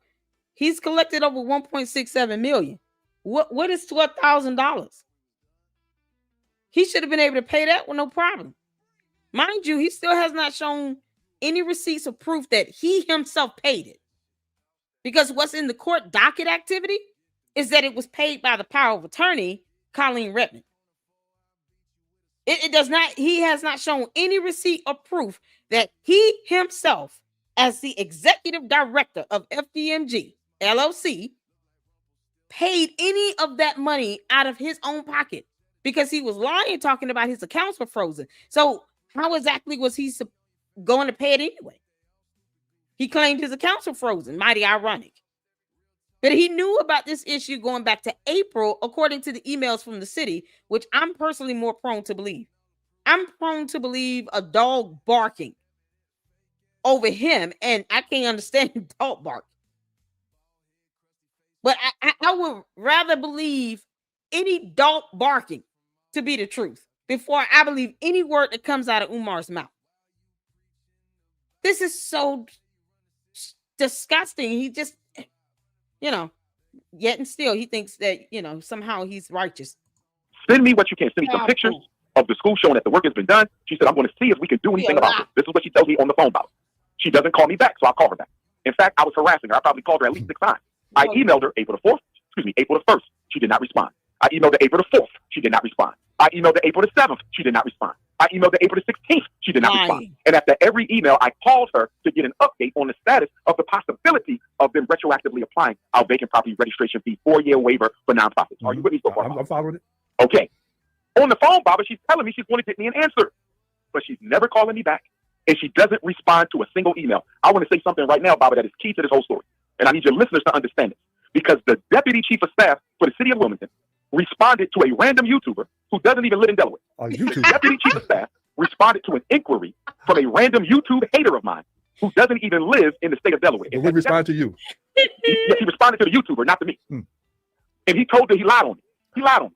He told the YouTuber that what I had said with regard to how the city was handling us was not true. He also told the YouTuber that between April and August, that the Department of Finance had followed up with me, Baba, on multiple attempts. Wow. Multiple attempts from the Finance Department to collect the debt. Baba, listen to me. This is unbelievable. We received no correspondence from anybody or any department in the city of Wilmington, Delaware. We heard from nobody from that March the 7th letter until the sheriff put that monition on our door August the 8th.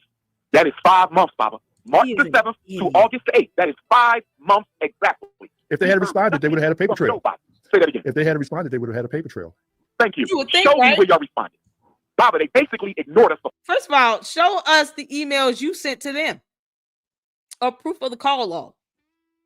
Because when you have something like that happen through the courts, you actually get a court date. You got to go to court and show to the court why you do not believe you're responsible for whatever the damages or the judgment is they're going to issue against you regarding money. You have due process. He did not go to court. He could not be served because in the court docket, it shows those writs as returned. That's why when they came back out, Newcastle County Sheriff came back out, they taped them on the door because they couldn't find him to serve the court documents for a court hearing date that he was given because due process is a thing in the United States. He was not denied due process. This is how bad he's lying.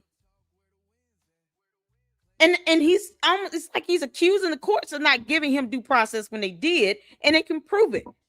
Another entity I'm more willing to believe over him any given day of the week. Yeah, I would believe a rock that's sitting doing nothing over him. This is so crazy. 5 months. Completely ignored us. We got no follow-up letter or email. We got no follow-up bill or email. We got no follow-up threat or email. We got no 90-day notice, no 60-day notice, no 30-day notice.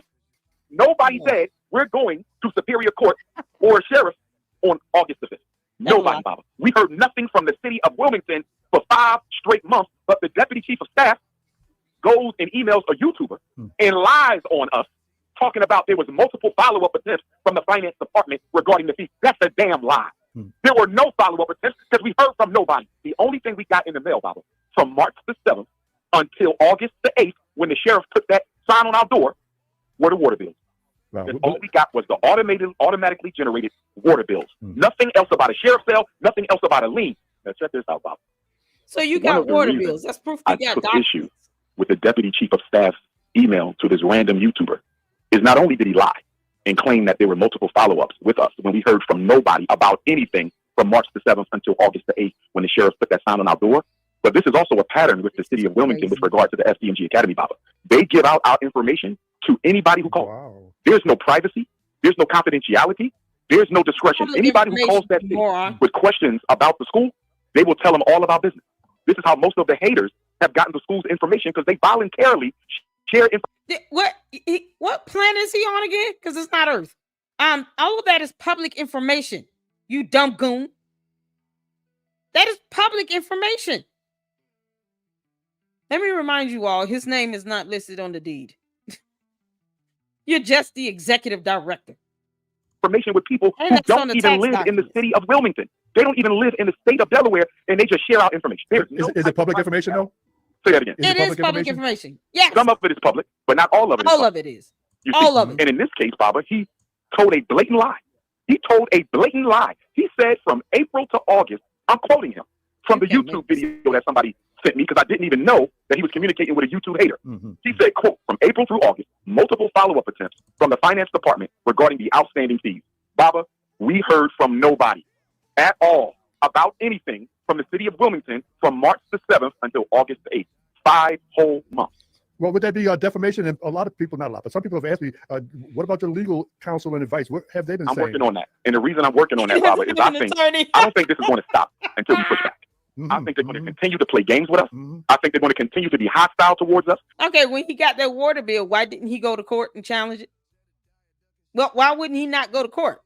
As a matter of fact, better question, Umar, you Oompa Loompa, why you, Prince of Pancrust Pizza, did not at the very least follow up after April? You said you did some communications in April. The writ of monition was what? The judgment was signed by the court last month. So between April in August. Why didn't you communicate with him? You can't make this up. The propensity to lie is bad. Man, all you got to do is get him under oath and he'll just perjure his ass. He would perjure himself. Like he has to be a prosecutor's dream right now. I'm telling you all right now. Umar is a prosecutor's wet dream. Because you get this idiot on a stand and you examine him and question him or depose him, and he has to respond under oath, under the penalty of perjury. This idiot would catch a perjury charge in a minute. He wouldn't be able to help himself. All he does is lie. His life is one big lie. That's just proof. He is not fit to be the executive director of anything involving children. Man, I would love for his ass to get deposed. Place him under oath and depose him. Because this man, it would be too good.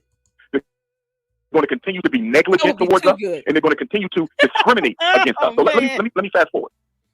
So March the 7th, I get the letter. Excuse me, the letter was mailed March the 7th. I probably got it the last week of March, first week of April. I immediately called the Secretary of Delinquent Accounts. She said, see what L&I has to say. It comes from them. Not us. We just carry it out. I talked to the Secretary of Vacant Property. She tells me she's going to give me a call back. She's going to look into this and see what they can do. Now, what they're saying about it is they don't retroactively apply vacant property registration fee waivers, right? Nope. I can understand that. But I asked for a one-time exemption. Mm-hmm. If you can't give it to me, just say that. Self-snitch. He just self-snitched. He just said they can't do that. And he could accept that. And that he asked for an exemption. A one-time courtesy, basically. So, knowing that they could not apply anything retroactively. He just said it. He just said it. Self-snitching. Because reasons. He just said it. What he really did was ask for a one-time courtesy for them to just do it anyway and turn a blind eye to it. That's what he wanted. That's the buffoonery he's putting on right now. He is I'm telling you all, he's a prosecutor's wet dream. March the 7th. I probably got it the last week of March, first week of April. I immediately called the Secretary of Delinquent Accounts. She said, see what L&I has to say. It comes from them. Not us. We just carry it out.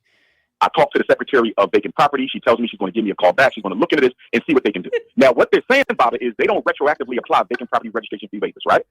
I can understand that. But I asked for a one-time exemption. Mm-hmm. If you can't give it to me, just say that so we can move on. Right. I want to make this point very clear about it. Because what they're leading out is they're saying, well, we don't apply it retroactively. The man asked you if you could do it this one time because they just paid $30,000 in water. And instead of just telling us, no, we're not going to do it. You either have to pay it or get a payment plan. But we're not going to. Baba, she completely ignored me. Like I told you, I emailed her April 1st. She did not respond to my email. I emailed her April 4th. She did not respond to my email. I emailed her April 7th. She did not respond to my email. I emailed her April 16th. She did not respond to my email. I spoke to her on the phone. The judge would literally, he would be objected to for just repeating. Is asked and answered. Objection, asked and answered. I mean, my God. You're repeating yourself. But yet you didn't go past April with the communication. He doesn't give a shit. I don't understand why he just won't go on tour running his mouth and let people pay him to just talk and do public speaking engagements. What the hell is going on with his book sales and all that other stuff anyway? The last time he wrote a book. At least a half dozen times. And each time she said she would get back to me with an answer. And guess what, Baba? That turned into 5 months. No response. Wow. But he didn't reach out either. No response. And then the Secretary of Delinquent Accounts, because what I did was I sent the email to the Chief of Staff for the mayor, not the Deputy Chief of Staff. The man who sent this email to the YouTubers, Baba, he ain't got nothing to do with nothing because I didn't include him in the correspondence. Is he not Chief of Staff? It doesn't matter if you include him or not. You already said you asked them for a one-time exemption as a courtesy to waive the fee back in April. Honestly, what more could he even reach out to them to communicate with them about anyway? He failed to have the proper address on file to ensure that he was served the summons to appear in court for the hearing on the writ of monition. And the reason why they were just automatically, the city was granted the judgment is because he didn't show up. But he could have found out about it if he felt like, okay, this was an issue in April and he knew he wasn't paying the water. Why didn't he just pay the water bill if he got the money? Going back to April. Here's the thing. He lied about a month ago, saying that his accounts were allegedly frozen, which I really think they were just overdrawn or there's something going on with some sort of federal investigation. But that's just my theory, right? But he claimed that the accounts were frozen last month. But in April, before he alleged the accounts were frozen, he reached out to them. He asked for a courtesy, a one-time exemption. They said, hell no, kiss our ass. And then he stopped communicating with them after that once he realized they were not going to grant him that one-time courtesy. Now he's trying to make it seem like they didn't reach out to him and say anything else. They said what they needed to say. You already accepted the fact that they could not actually retroactively set back the fee with the waiver. You just said that. So what more is there to say after that? Hence why he didn't reach out to them after April. It's not even that difficult to put this together because I'm literally using his own words against him. Prosecutor's wet dream. So you're speaking about things you know nothing about. Oh my God. And you are being untruthful and dishonest and blatantly lying in what you are saying. So he wasn't even in the email trail. It was the deputy chief of staff. It was the commissioner for L&I. It was the secretary for delinquent accounts and the secretary for vacant properties. So I emailed them and I asked 3 questions about it. And guess what? Nobody has answered the questions yet. Wow. They answered everything but my question. These are the because they already told him no to the one-time courtesy of vacant properties respond to my constant emails and constant phone calls seeking clarity, Baba. Seeking clarity. And I got none. I asked why. Were we not due a response? How are we supposed to do things the right way if you can't even pick up a phone and return a voicemail? You can't even return an email. That's like asking, how am I supposed to pay a water bill even though he was given the water bill? Because he said he received the water bill. Why didn't you just go pay it or go to the city and ask them about the water bill? So going to Public Works that handles the water bill was just too much for you to do. This is how you know he has no accountability and lack any level of responsibility. And he's just used to people letting him have his way.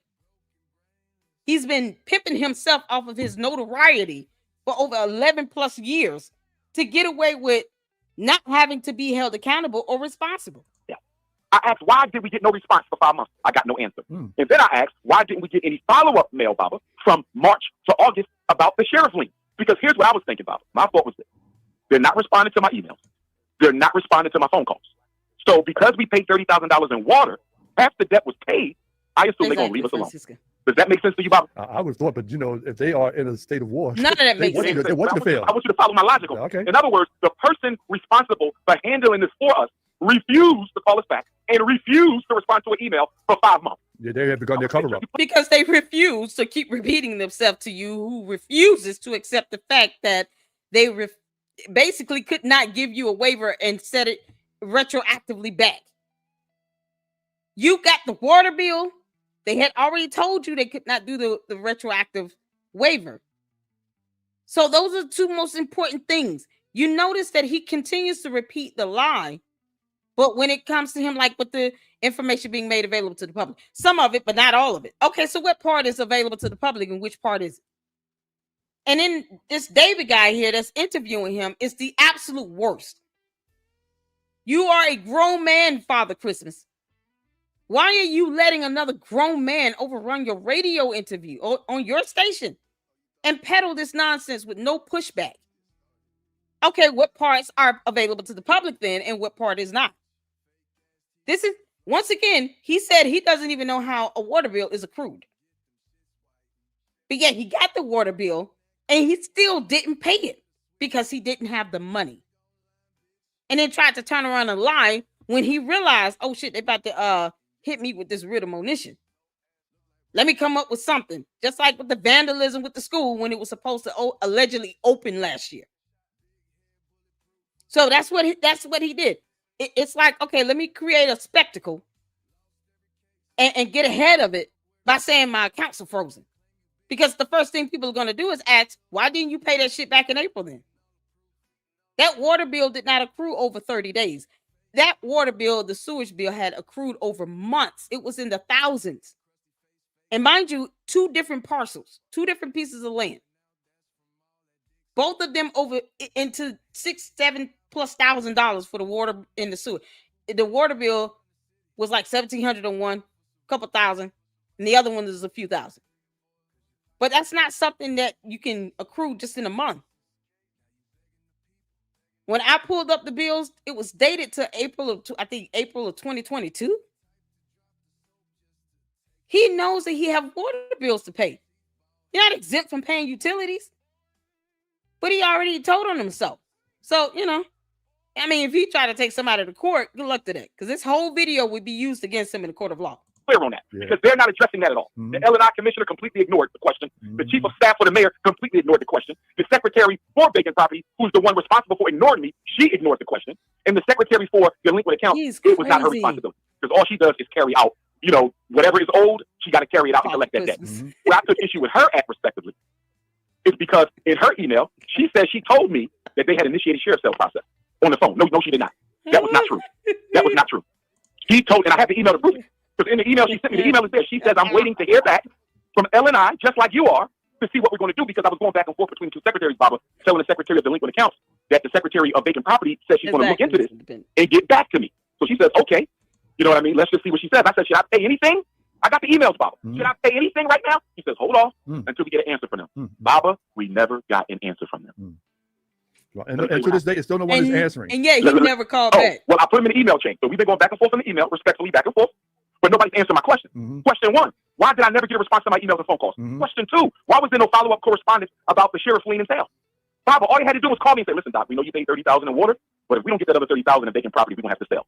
Or send an email. Baba, David, they said nothing at all for 4 months.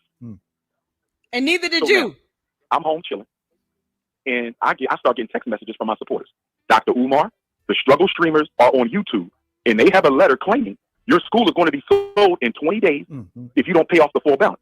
So, Baba, I'm automatically thinking that this is a lie, because, you know, YouTubers, they make up stuff all the time. They don't believe in the truth. They do not believe in the truth. They believe in views and clicks. Yeah, we don't believe in going into alternate realities with your clown ass either.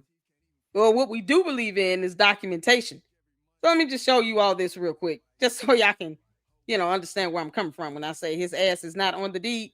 Here it is.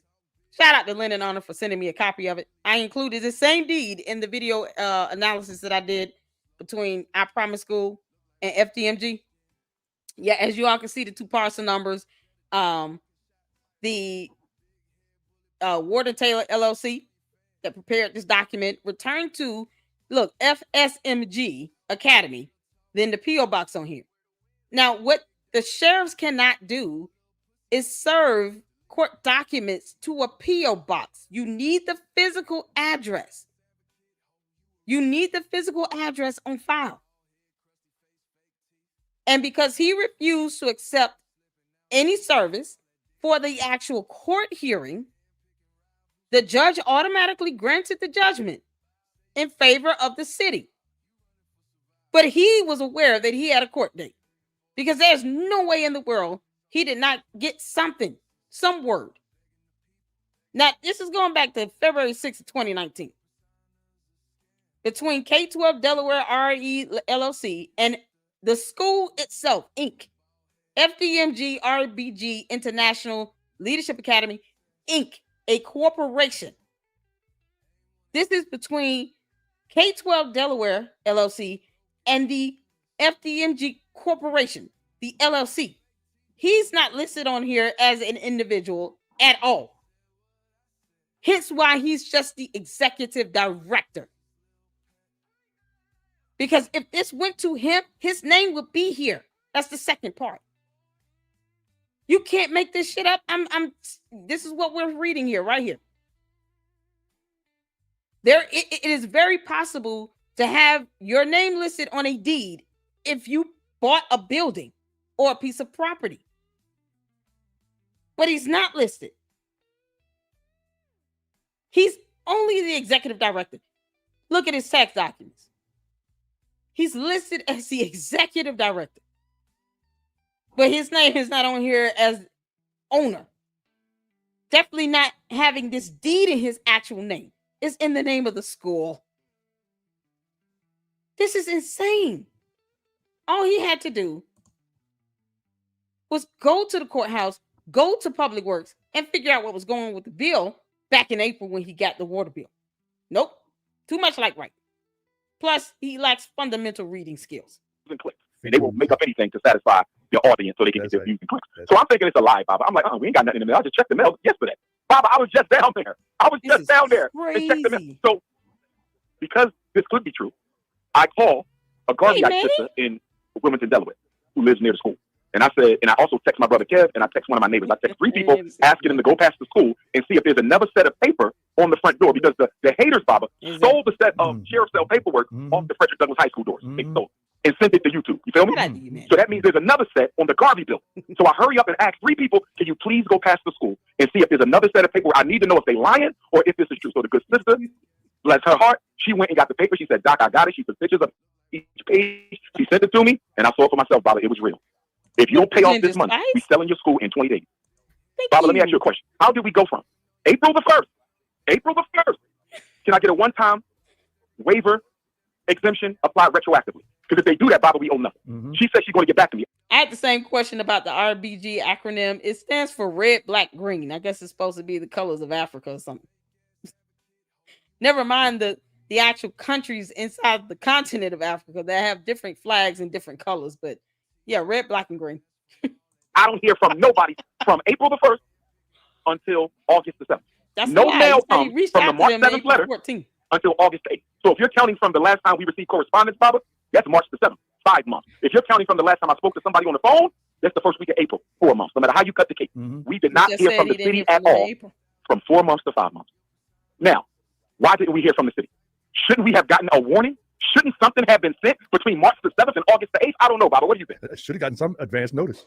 5 months, Baba, 5 months? And yeah, most notices are at least a 30 to 60 day notice, sometimes 90-day notice. For 5, Baba, the one and only letter we got dealing with this situation was dated March the 7th.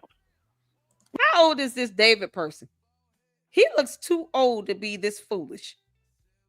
Father Christmas, aka Hardhead Moses, is too old to be this foolish. Does he not realize that there's documentation with the court, or is he just going along with this for reasons? It seems like he's trying to just spare Umar's feelings or something, but Umar's a grown-ass man. This is so unusual for another grown man to be kissing another grown man's ass like this, aside from Mark Lamont and Charlemagne. We never got another piece of mail or email dealing with this situation since March the 7th. And it's interesting, the deputy responded to the YouTuber. But to a YouTuber who don't even live in the state of Delaware. But certainly, wasn't the media involved in it? Weren't they saying, did they respond to any media requests? I have no idea. But I don't appreciate him lying on me, because what he said to the YouTuber was completely false. Yeah. Completely false. It was a blatant lie. What part he wasn't even in the email chain, so why are you even speaking on it? You don't even know. Why are you even speaking on it? So anyhow.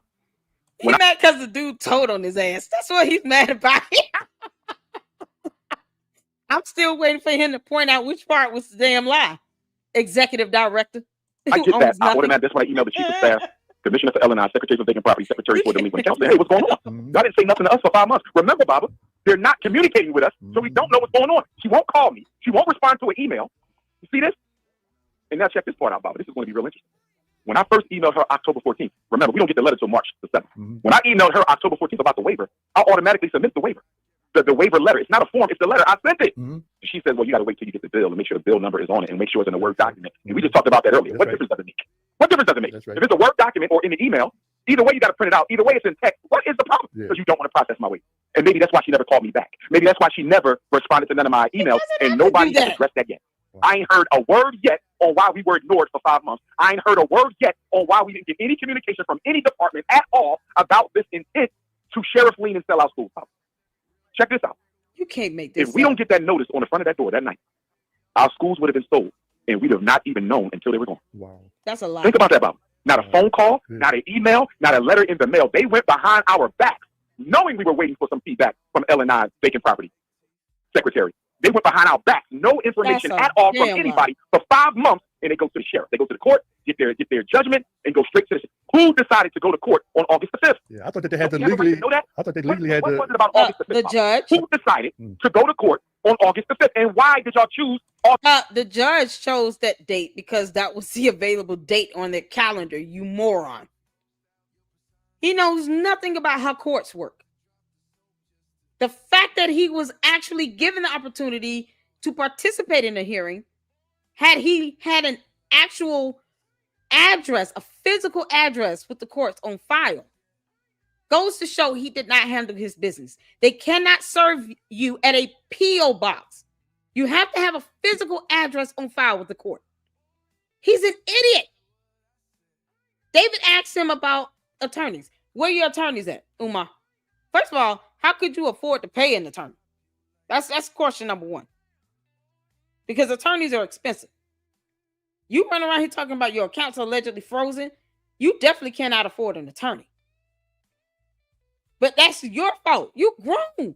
You can't even do the basic things like pay the water bill. You know, make sure you take a shower. Cut your hair. I mean, you can't do basic stuff. It's the fifth. Produce your mother. Run up the chain and see who authorized what. They won't give you no answer. They won't. And I'm going to tell you why. I think one of the reasons. Shout out to the brothers and sisters of Wilmington, Delaware, because you know I get a lot of love down there. I've been getting hundreds of calls from the brothers and sisters who live in the Wilmington area because they're looking forward to the school for their boys, and they don't like this at all. And some of them are telling me that the city has done this to other black property owners. Wow. They say you're not the first Dr. Umar. Other black people in the city of Wilmington has lost their properties under very suspicious circumstances, similar to what they're doing to you. Would there be? Let me get his last piece. So, and this is what, you know, and I'm not going to put this on the city of Wilmington. I'm going to give them the benefit of the doubt on this, although I do think it's highly suspect.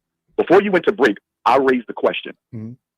Who decided to seek a judgment against us at Superior Court, followed by the Sheriff's Zelle on August the 5th? What city official made that decision? And why were we not notified before? The judge made the decision, you idiot.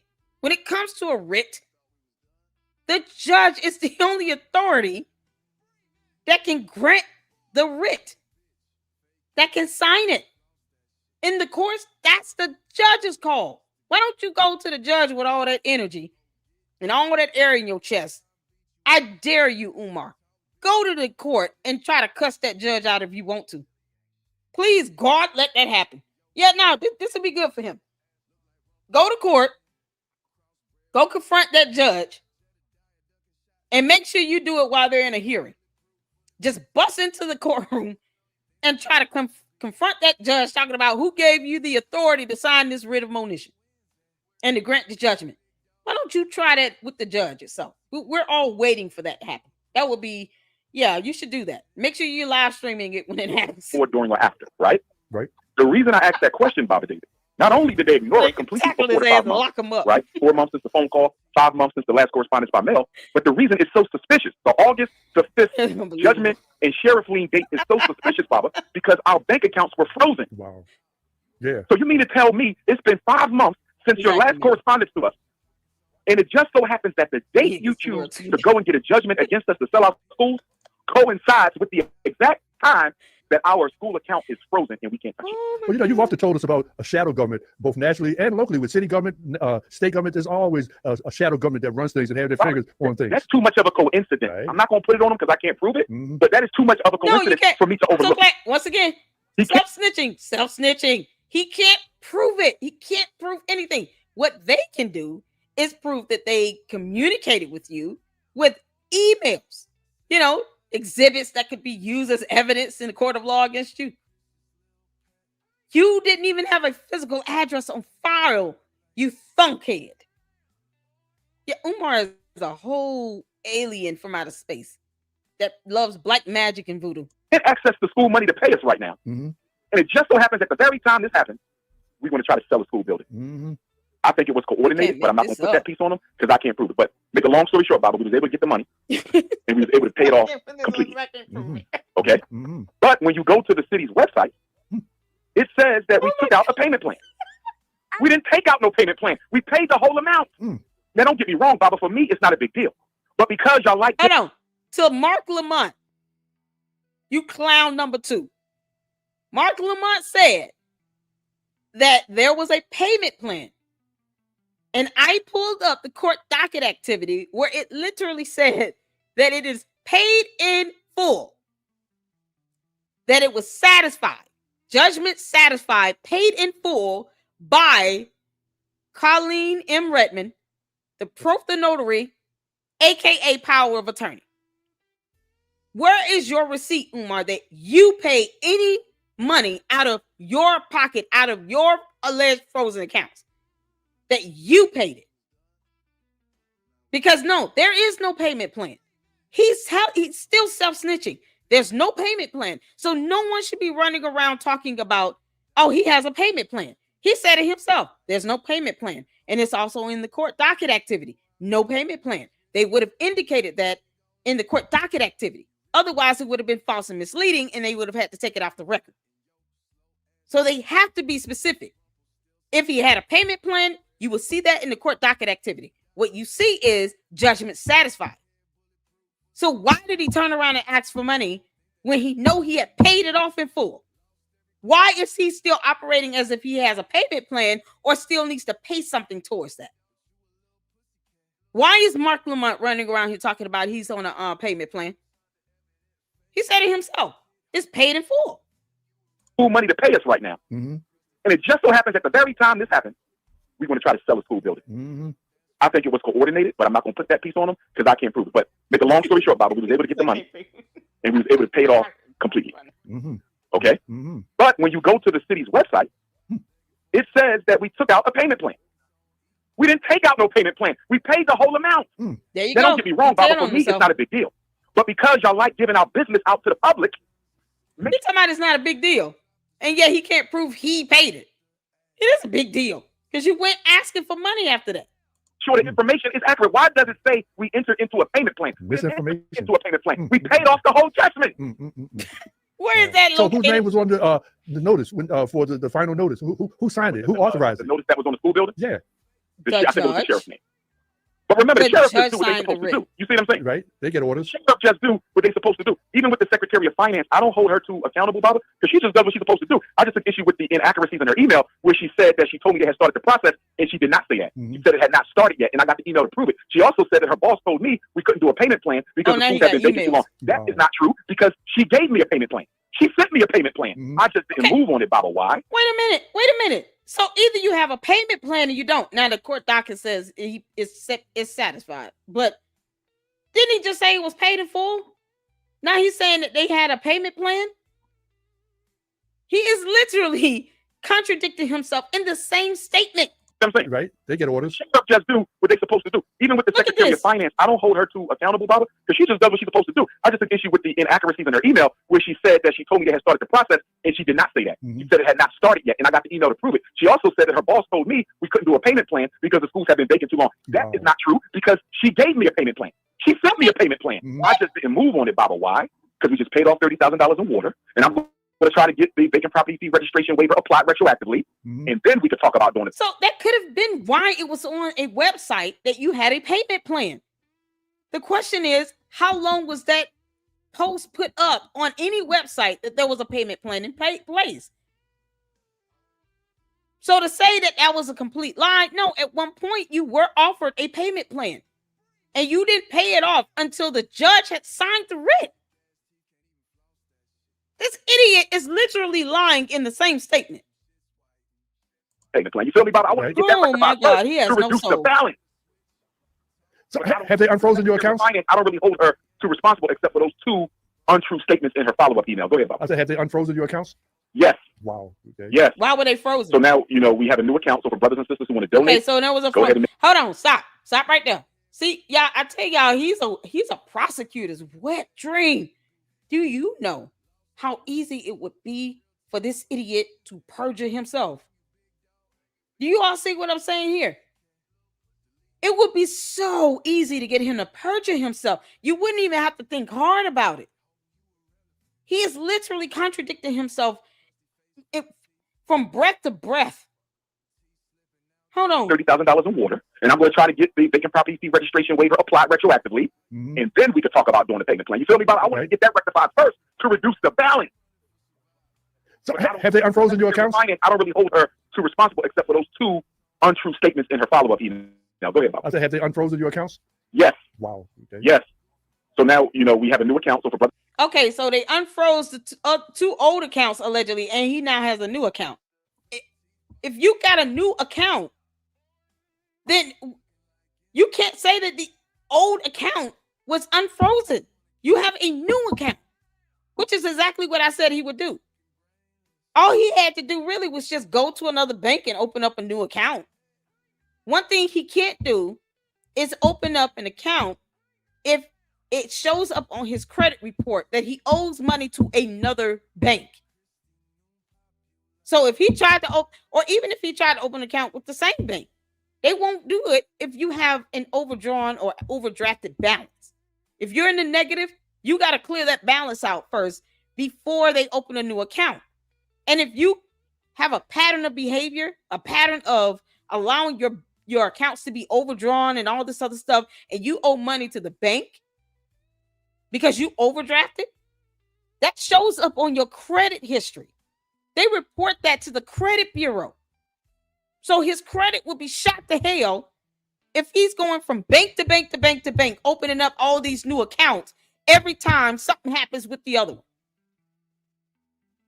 Them accounts weren't frozen. They more than likely, just overdrafted. He just overdrawn the amount. And they have a negative balance. But there's no way they unfroze, the accounts thawed out and all. Why you just go get a whole new account? Then what difference does it make what happens to the old accounts? So why lie about that? Why lie and say the accounts were thawed out? I left it in the sink for 2 days. The accounts finally thawed out. We about to put the accounts in the oven and bake the best turkey ever. Like, why lie about that? If you open a brand new account, he still didn't even say what happened with the 2 other accounts. This is unbelievable. And no one's holding him accountable to this. David is not asking about this. You got Mark Lamont running around here saying stupid shit. He's not asking what was going on with the accounts. You got to prove some documentation that these accounts are frozen. There's no way you're going to get our support if you can't even tell us what happened with the accounts. And then you just turn around and open new accounts. So the accounts could still be frozen. Brothers and sisters who want to donate, go ahead and make your check of money order payable to FDMG Academy, same address, P.O. Box 9634, Wilmington, Delaware, 19809. And as I said, Baba, they raised the vacant property registration fee up to $12,000 for this year. So if we don't get the waiver, that's $25,000. Nonsense fee, Baba. Nonsense fee. We would have given the city of Wilmington, Delaware, who ain't done nothing for us at all. So we would have given him $100,000 this year alone on nonsense. Water we don't use, $30,000. And then the vacant property registration fee to pass was $30,000. And then keep your money. Now that's going to be $12,000 a building. That's another $25,000. That's $55,000 on vacant property registration fees. Wow. So as you can see, they're clearly trying to sabotage us by wasting our money. That's what the strategy is.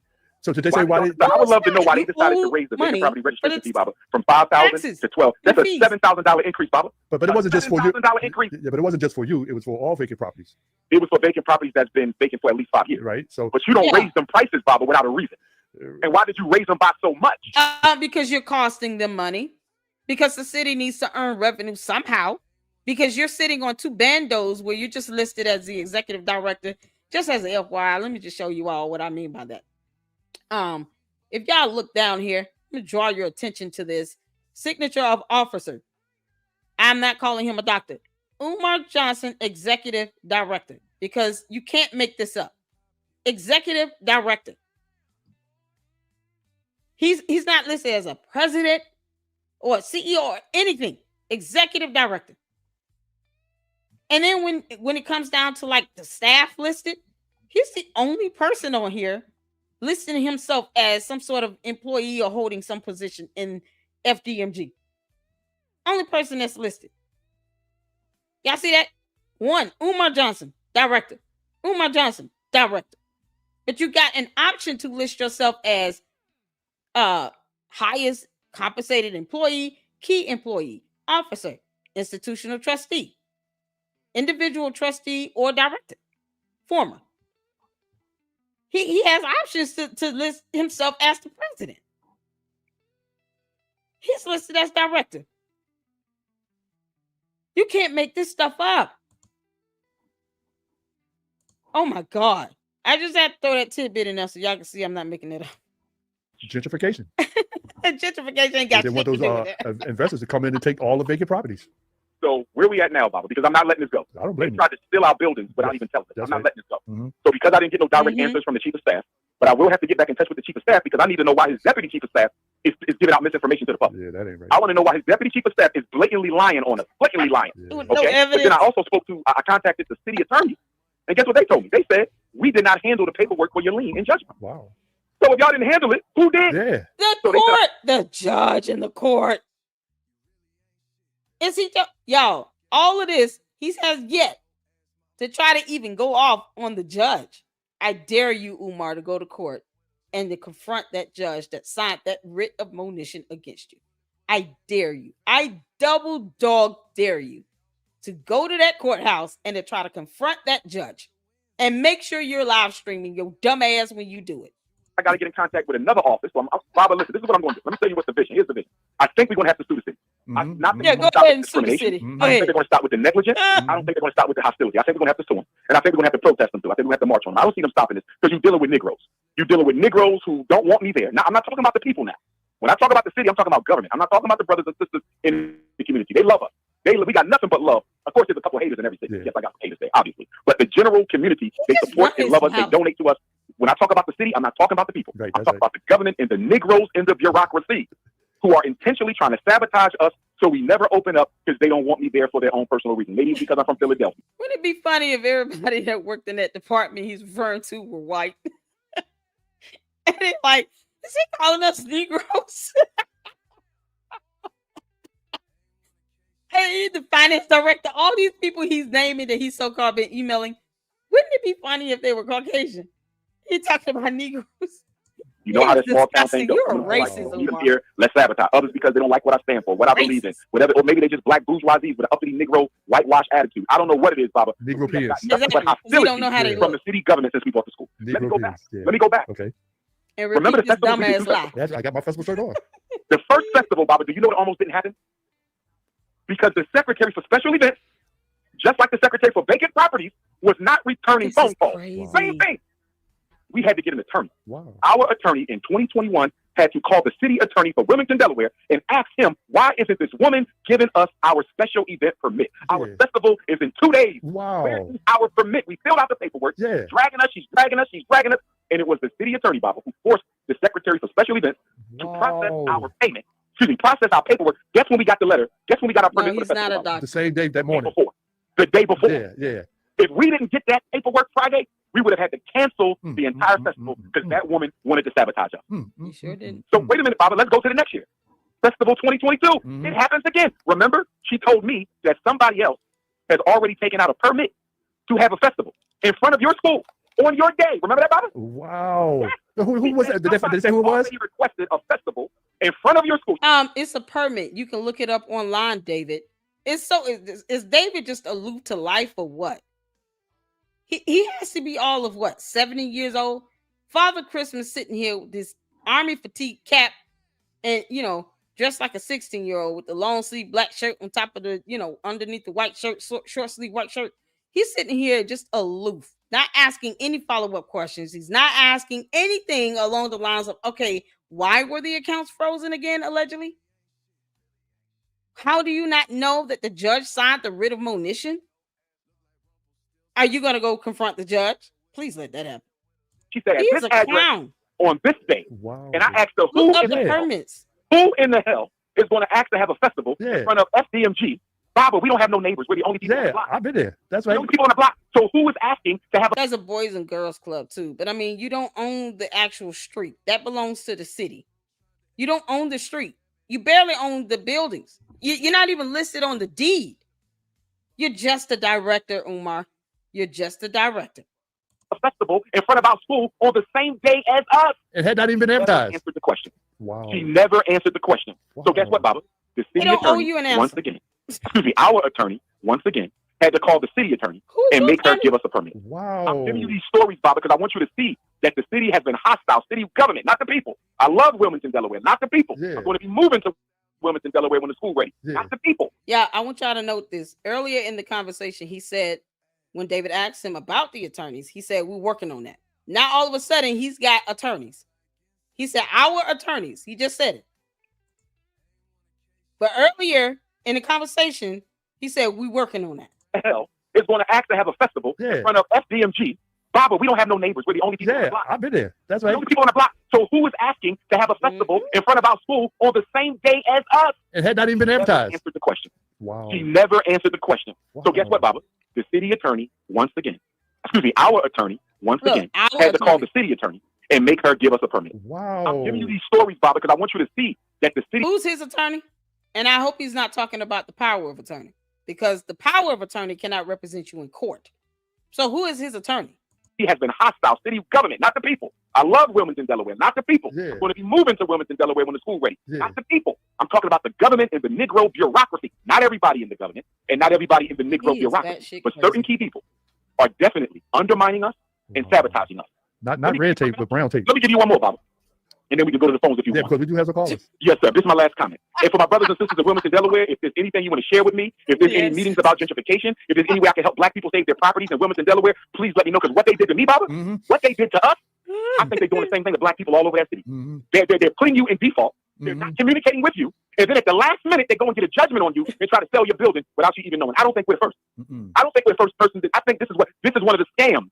Allegedly, this is one of the real estate scams that the city is involved in against black people who own property in Delaware who they want to get rid of. Wow. The whitewash of black Wilmington is in full effect. Yes, the whitewashing of black Wilmington, Delaware is in full effect, and it's Negroes helping them do it. That's amazing. It's Negroes helping them do it. But this is the last point I wanted to give. Remember COVID. I'm going back to 2020 now. In COVID, remember who was president at COVID? Biden.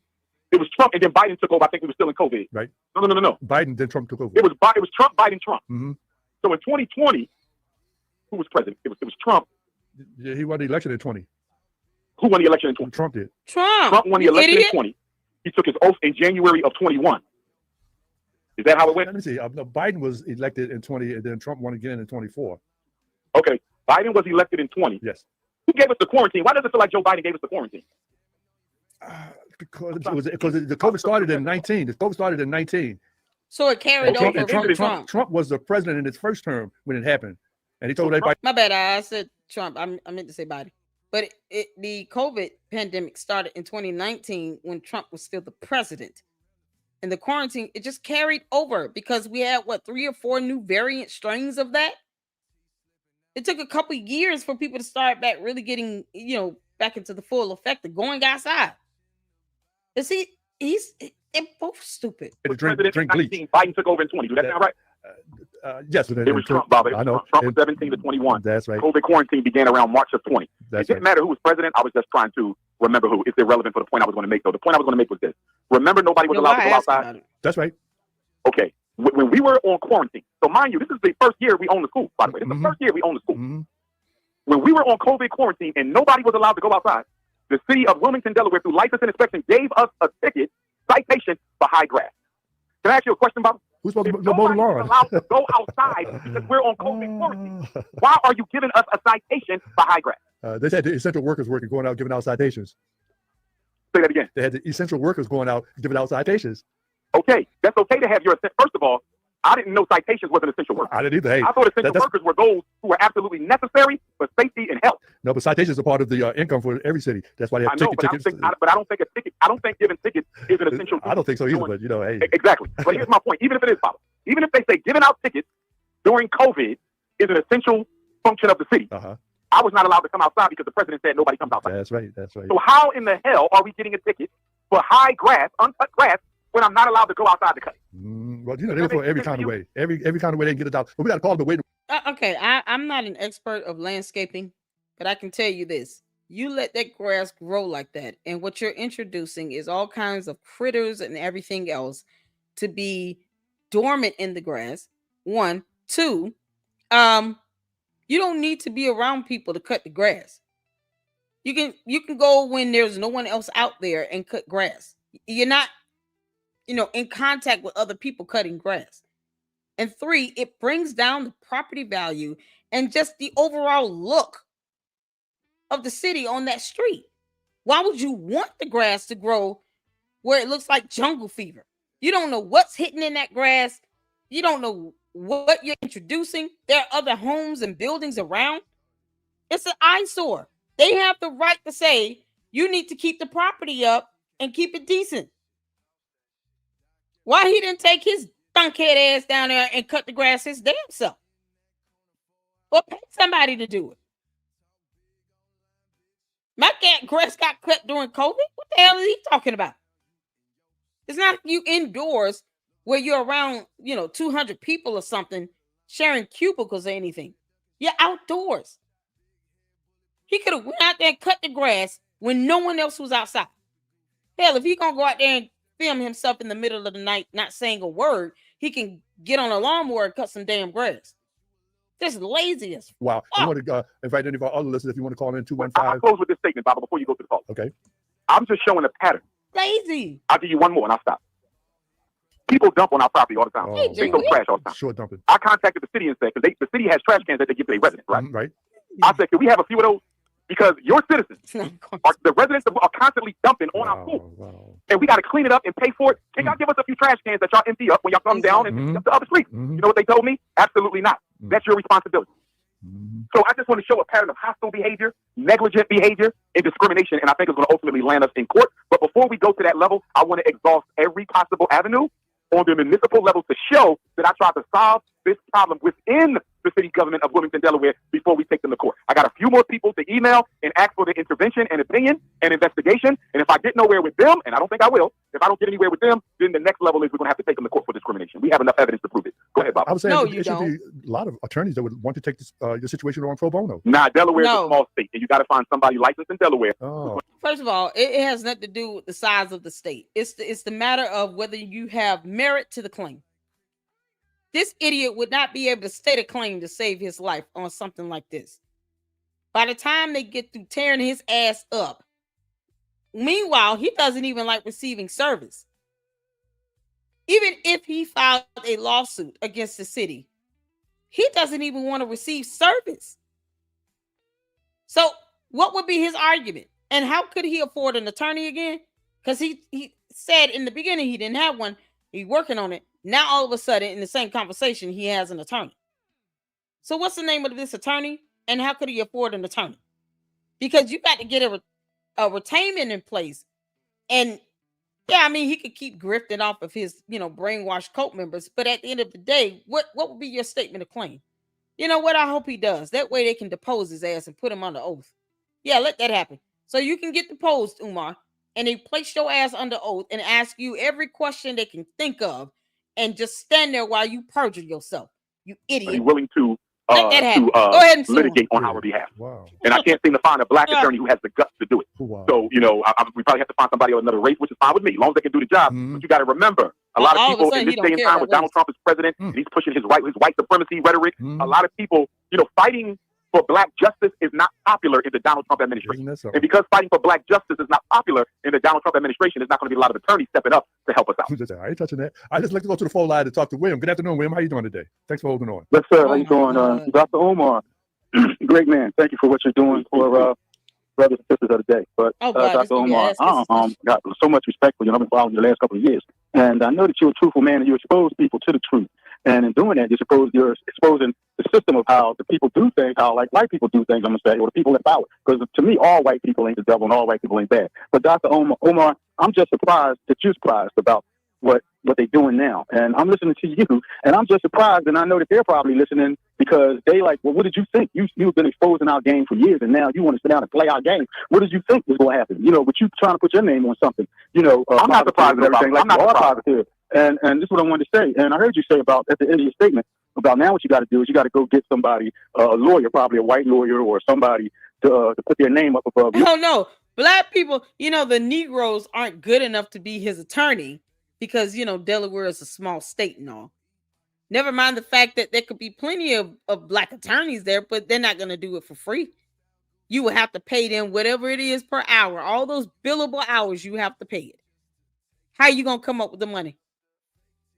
No one would touch this pro bono because they know you don't have a case. It's that simple. You're not going to be able to find any attorney, red, brown, yellow, black, or white, anyone that's precious in God's sight. You still will not be able to get an attorney.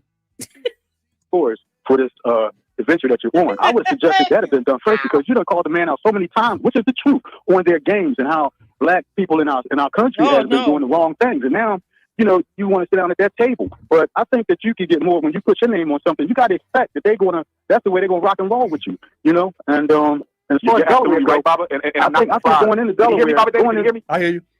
Okay. I wanted to say, Baba, that I agree with you. I completely agree with your assessment. I'm not surprised.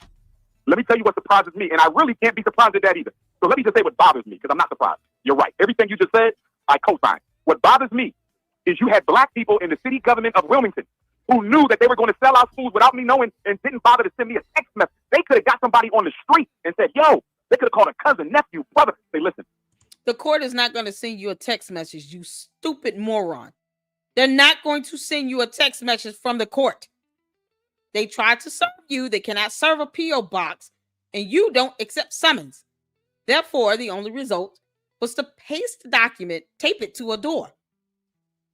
And it wasn't until it hit the internet that you paid attention. Even then, you still did not know that the writ was posted on the door by the sheriff.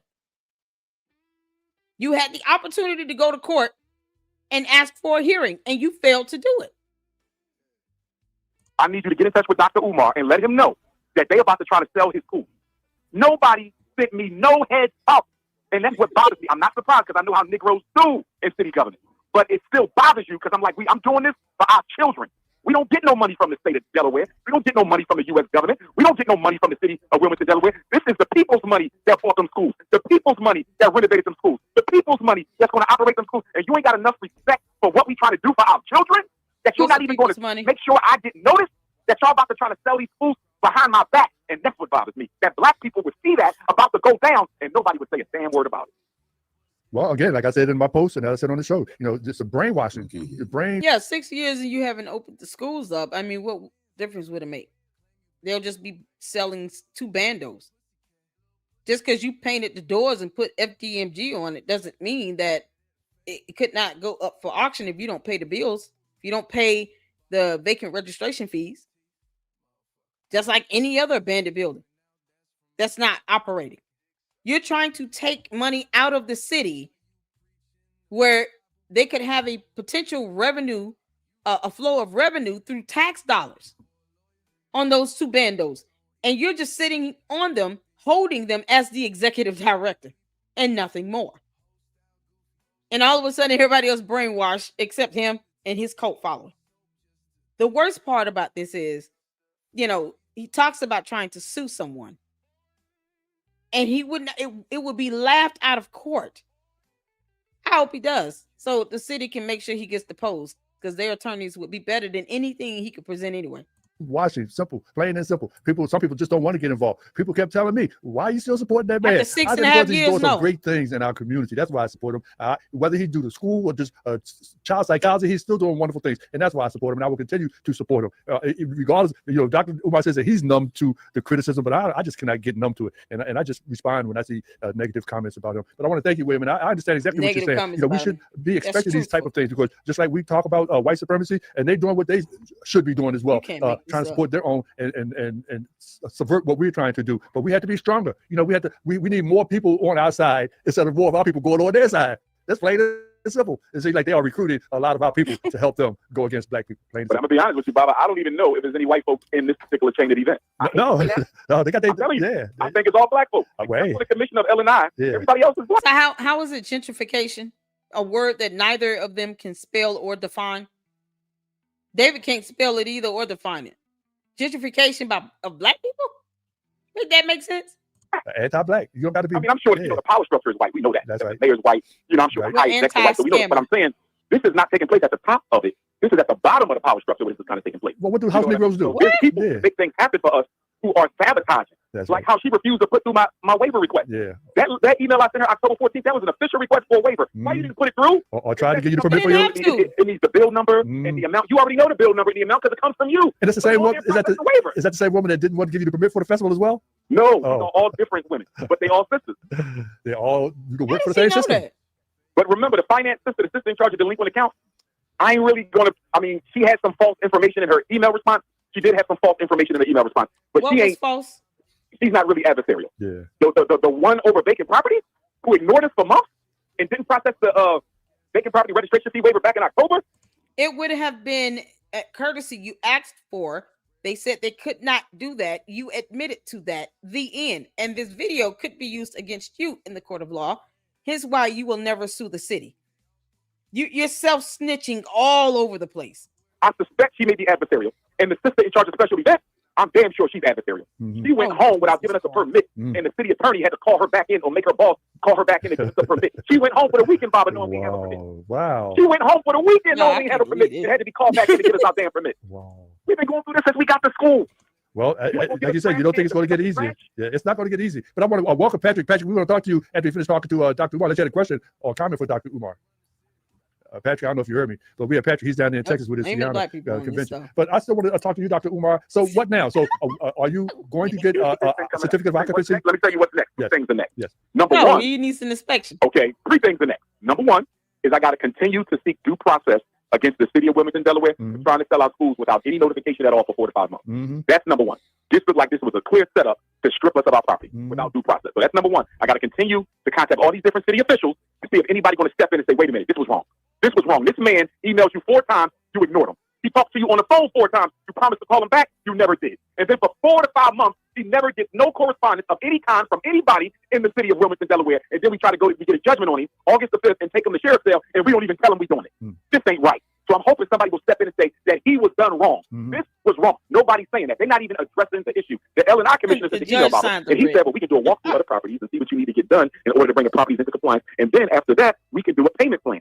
Baba, this is not about walking through the property. We already had our walkthroughs with L&I, or we bought the property. This is not about that. This is about why did you put our properties up for sheriff's sale when you failed to communicate with us for 5 months? Why didn't your secretary ever call us back for 5 months? That's the question. Nobody said nothing about a walkthrough. So he diverted the conversation into building compliance. The conversation is not about building compliance. The conversation is why did you never respond to this man's request to retroactivate the vacant property waiver? Well, you know, I think you can't do it. Just say that. I think Baba, if they would have told us, they did we cannot retroactively apply the vacant property registration fee waiver, we would have just got a payment claim. They ignored us for 5 months, and nobody is addressing that. I think that sometimes some of these people that work in license and inspection also work for these developers. You know, on the side, they can take.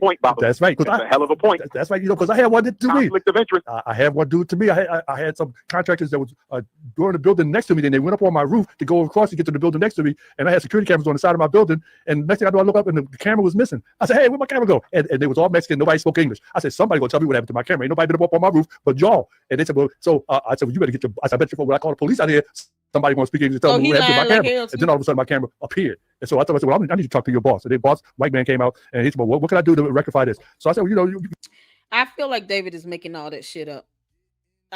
Why even lie about something so stupid? You can't prove with any evidence on any of this stuff about a damn camera. So you just gonna blame some Latinos or Mexicans because they don't speak English? Is he for real?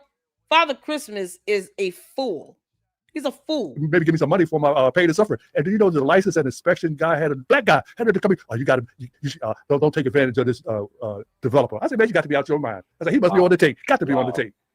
Wow. Well, I will tell you this, Baba. We regularly get notifications from realtors, gentrifiers, right to take whatever contracts they want. Yeah. So I'm sure that somebody, you're not going to tell me that you don't communicate with this man for 5 months after he just paid a $30,000 water bill, and your secretary does not respond to any of his phone calls or any of his emails looking for clarity.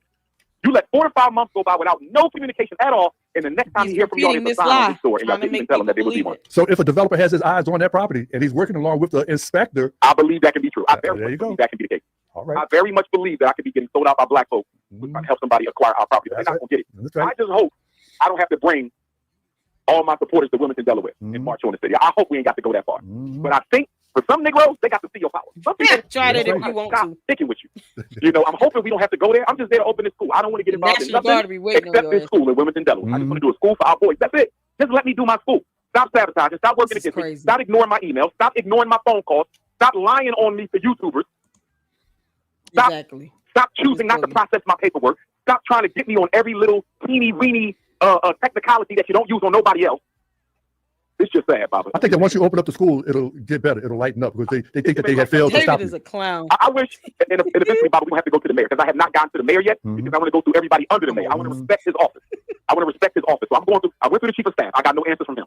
Commissioner of L&I, he refused to answer the question. He refused to say why his secretary never called me back or responded to my emails. He refused to say why I got no communication for 5 months. Finance department also refused to tell me why I didn't get any communication for 5 months. The lawyers for the city told me they didn't do the paperwork. Yeah, he said this a good 4 times. See how he tries to skip over the truth and then repeat a lie 4 or 5 times just so his brainwashed goon cult members can kind of absorb that in. It's like he's re-emphasizing the lie, repeating it over and over again, but yet He's already admitted to the truth in between it.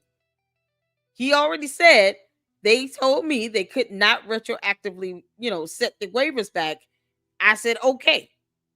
He already said that, but he only said it once. He tells the truth once, but he'll repeat a lie 3 and 4 times because he wants that to be hammered in. When you're done with listening to this, all you remember is what he repeated. But the truth is in between the lies because he's self-snitching. Put a lien in the judgment, so they ain't got nothing to do with it. So I got about 5 more people I got to hit up, and then we're going to see about taking the city to court because this ain't going to stop it. The mayor can stop it. The mayor can tell them, y'all need to stop, or heads going to start rolling out. That's right. You said you have 3 steps that you're looking to do. You told about 1. What about 2 and 3 of going forward? So 1 was we got to continue to pursue the negligence on the part of the city of Wilmington, Delaware, as well as the hostility and the discrimination that led to them trying to sell out schools without giving us any notice at all for 5 whole months since their last correspondence to us in the mail. That's 1. Number 2, Bobby, we're almost done to Marcus Garvey Elementary School. All we have to do is lay tile down in the select few classrooms. Once we lay the tile down in those select few classrooms, we're applying for a certificate of occupancy based on the way that the city has. I thought it was tiles and the flooring. Let's not forget about the molds within the walls and the foundation, or the clothes and the homeless look like homeless camp set up in the back, or the broken light, or just open the doors and let's see what the inside looks like now. Treated and interacted with us since we purchased the school. I suspect that they're going to try to do everything they can to prevent us from getting our certificate of occupancy. I expect that to happen. I expect them to make a lot of problems for us. Just as think about it, Bob. If you got to go through all this just to get a vacant property registration fee waived, think about that. If you got to go through this for just a fee waiver, imagine what you're going to have to go through to actually get your certificate of occupancy. So that's the next big challenge. Yeah. How much are they going to discriminate against us? How hostile are they going to be? And how negligent are they going to be towards helping us get our certificate of occupancy? That and along with that, Bob, it could come before it or right after it, and that is the vacant property registration fee waiver for this year. That comes out November the 1st. We're going to apply for the 4-year waiver when we get the bill on November the 1st. How much red tape are they going to apply to us to try to prevent us from getting our 4 all the red tape that they would apply to anything else. Y'all see what he's trying to do? He's trying to paint the narrative and get ahead of it to say if they don't do this, then they're discriminating against us. They're, being hostile towards us. That's what he's doing. Because if anything goes wrong, then he'll be able to use those excuses because he's already put it out there. They're not doing anything any differently they would not do to any other nonprofit or for-profit organization. It doesn't matter. The same laws and local, resolutions and ordinances, state law would apply across the board. He wants preferential treatment while he's still a nobody. He wants preferential treatment. That's all this is.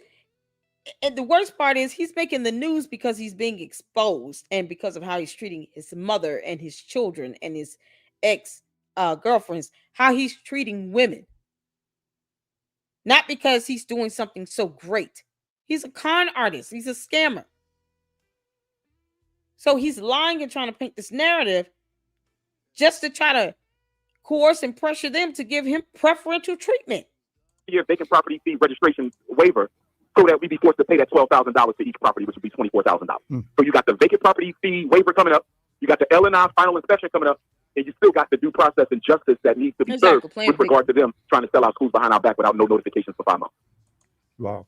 So now also, were you able to clean up the sabotage and vandalism at the school? I know you said they spread the paint around and stuff like that. We're working on it. Yeah, okay, good.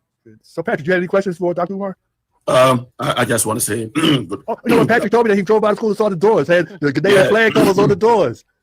Yes, sir. Because I'm a citizen of Ghana. I also have ancestry out of Ghana, among a few other countries, and I respect both Dr. Kwame Nkrumah and the outgoing president of Ghana, who was so gracious enough to give me that citizenship. It means a lot to me. And so that, and with Ghana being the first country in post-colonial Africa to get its independence, it's only right that one of the doors be in the flag of Ghana, and of course the other door in the flag of the Right Excellent Marcus Messiah Garvey. Yes, I saw that and I was like, oh man. I stopped my car and look at it again. I was like, oh, this is Dr. Umar's handwriting. Yeah. And because I knew that, hey, who put Ghana flag here? Because all along I didn't know the school, and until I drove past there and I saw it, I was like, let me stop. So this is a you can feel the energy when you go by there. You can feel it. Oh yes, Yes. They're trying to stop our own people, brother. Our own people are trying to undermine and sabotage us, opening up an independent school for black boys that ain't going to cost the city a penny. That ain't going. We are not a charter school. We are not a charter school. We are not a government-funded operation. This is independent. Black self-determination. We ain't getting a penny from the city, a penny from the county, a penny from the state. Black people are going to operate their own school, and look at the hell that we're getting. We're going to provide a great service, and look at the hell we're getting for trying to provide a great service. And Dave, if you know the location of the school, it really the school is really in the right location for black people. No, seeing, because I've been in Wilmington for years and years. That school, that building used to be a charter school. I used to actually teach over there one time. Yes, so it used to be a charter school, and so and the location, when you talk about black people, educating black people, that is by far the right location. Well, maybe that's it, because it would be a hub in the community, and they don't want that hub established because the developers are trying to get that, so they want to prevent it from being established. Gentrification plan. That's it. The school is just about that's why you try to sell the school. About half a mile away from the prison, or from actually in between two prisons. Wow. In the city of Wilmington. A beacon of hope. So it's the right place for the school, and I will really encourage and pray that things go well for the school to really reopen. Wow, that's great. So now what, Dr. Umar? You know it's a hard struggle. We in a war. Yeah.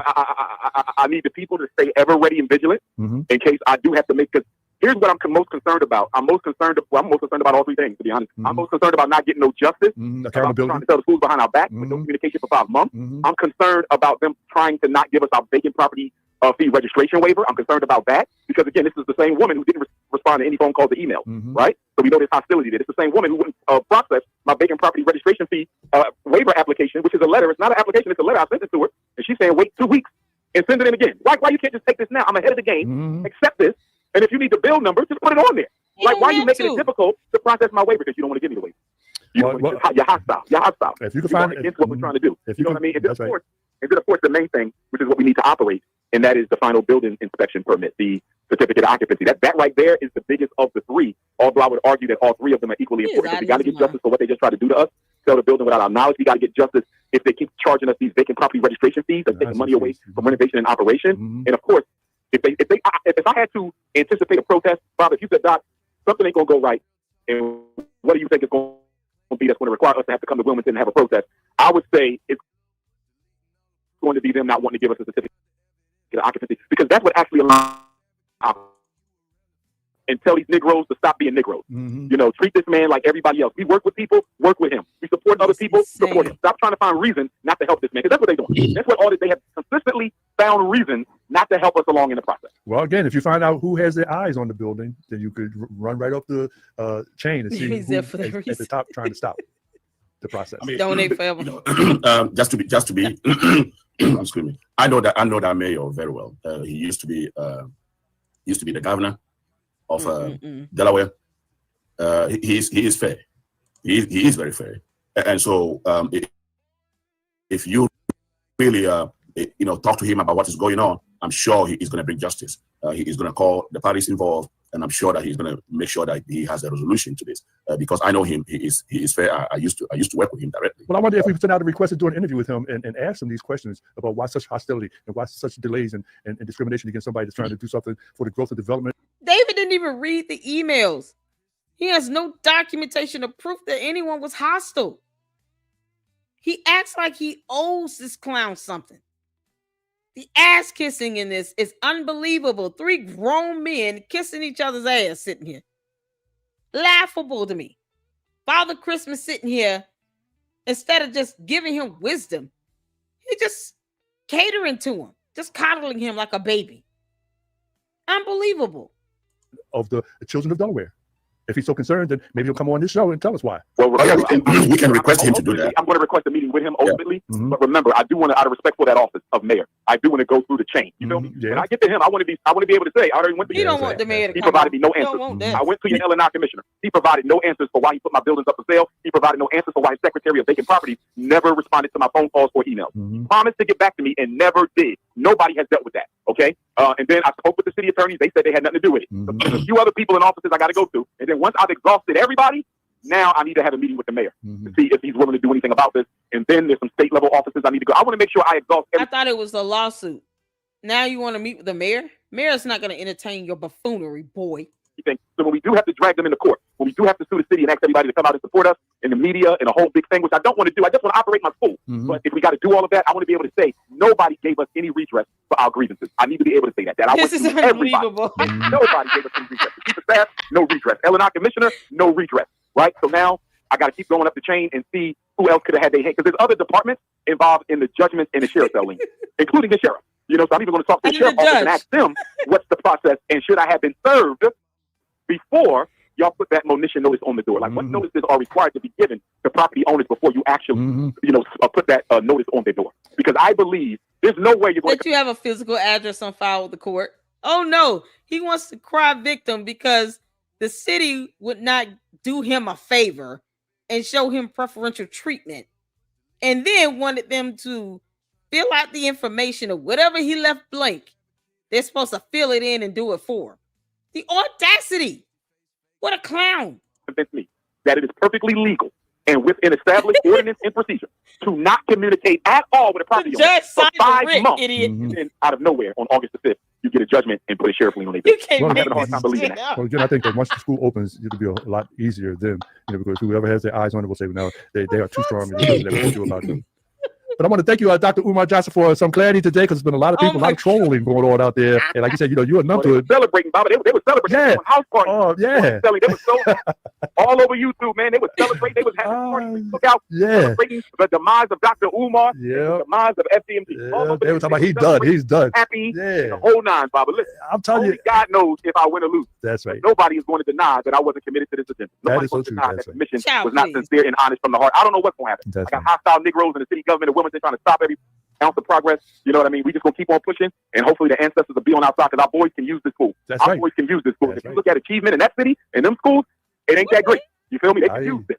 You know, you got some good principles out there. Don't get me wrong. You got a lot of great teachers in Wilmington too. I know some. But overall, Black boys can definitely benefit from FDMG, because what I'm bringing to the table ain't nobody else bringing to the table. That's right. A whole new school system. Before we run out of time, how can people reach you if they want to contribute, donate, and or participate? Well, for the donations, they can mail, check, a money order, same address, FDMG Academy, P.O. Box 9634, Wilmington, Delaware. FDMG Academy, P.O. Box 9634, Wilmington, Delaware, 19809. And they can hit the PayPal, paypal.me/FDMG Academy. Again, that's paypal.me/FDMG Academy. If you're not sure, because you got so many fake profiles out there, just text me. Text my cell phone. If you need a consultation for your child, text my cell phone, 215-989-9858. That is 215-989-9858. If there's any attorneys out there who are willing to represent us, who are licensed in the state of Delaware, please reach out. 215-989-9858. Brothers and sisters in Delaware who are fighting against gentrification and need Dr. Umar's support to help you save your properties, I'm a victim as well. Reach on out. 215-989-9858. Thank you so much for that, guys. You're trying to be the victim, y'all. Okay. This is crazy.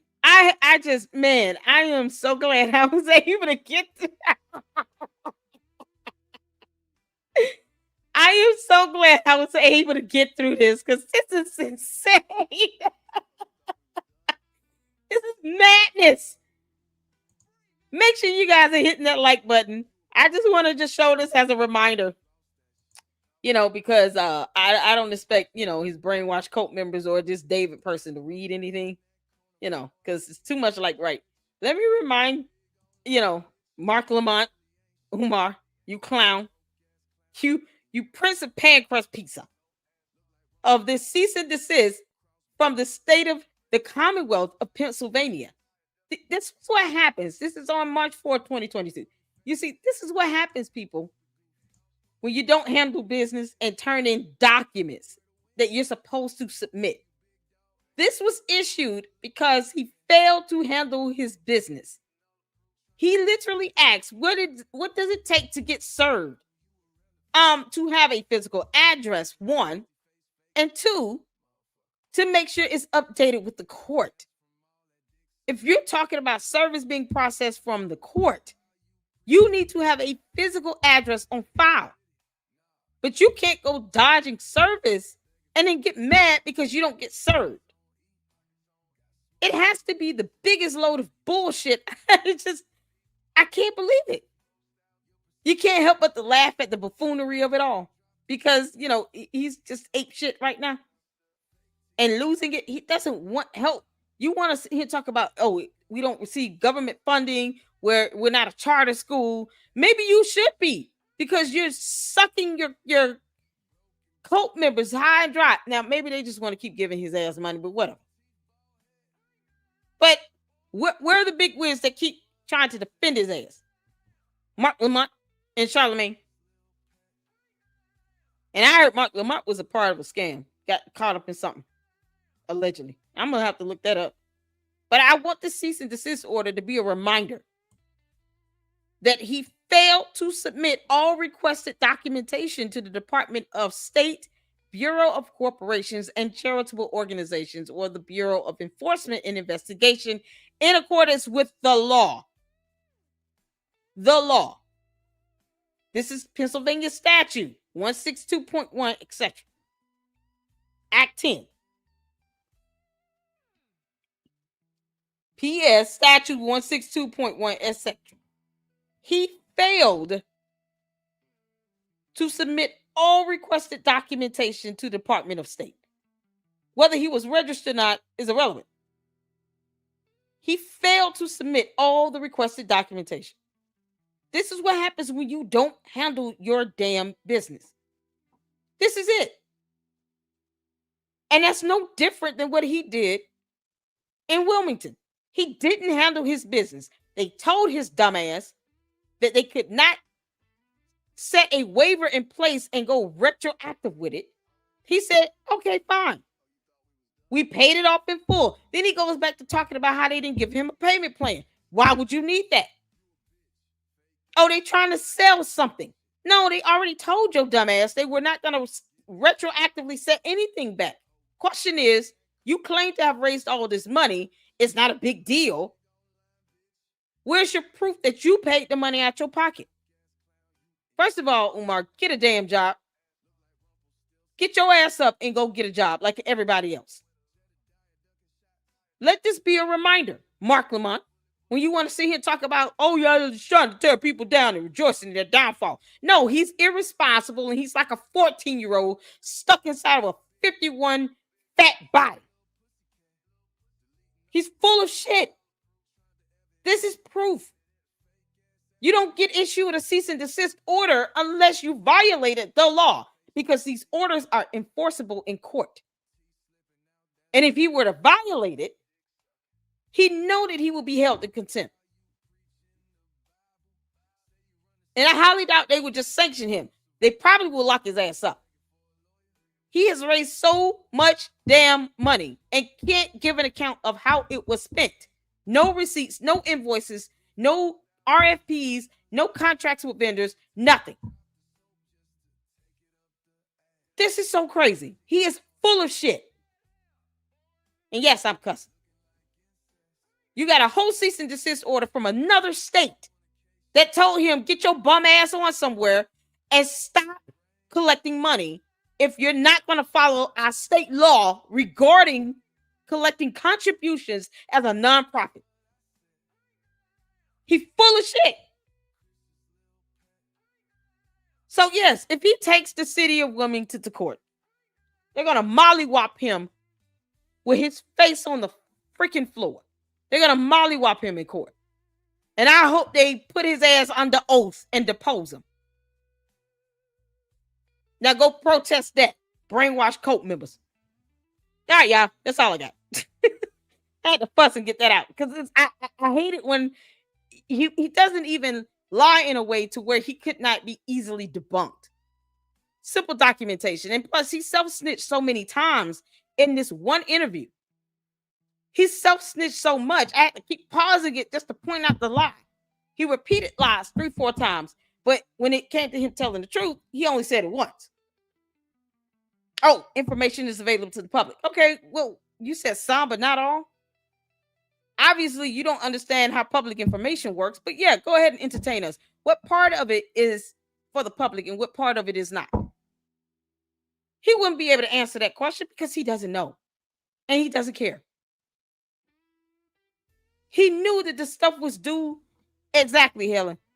Shout out to you. He knew it was due last year.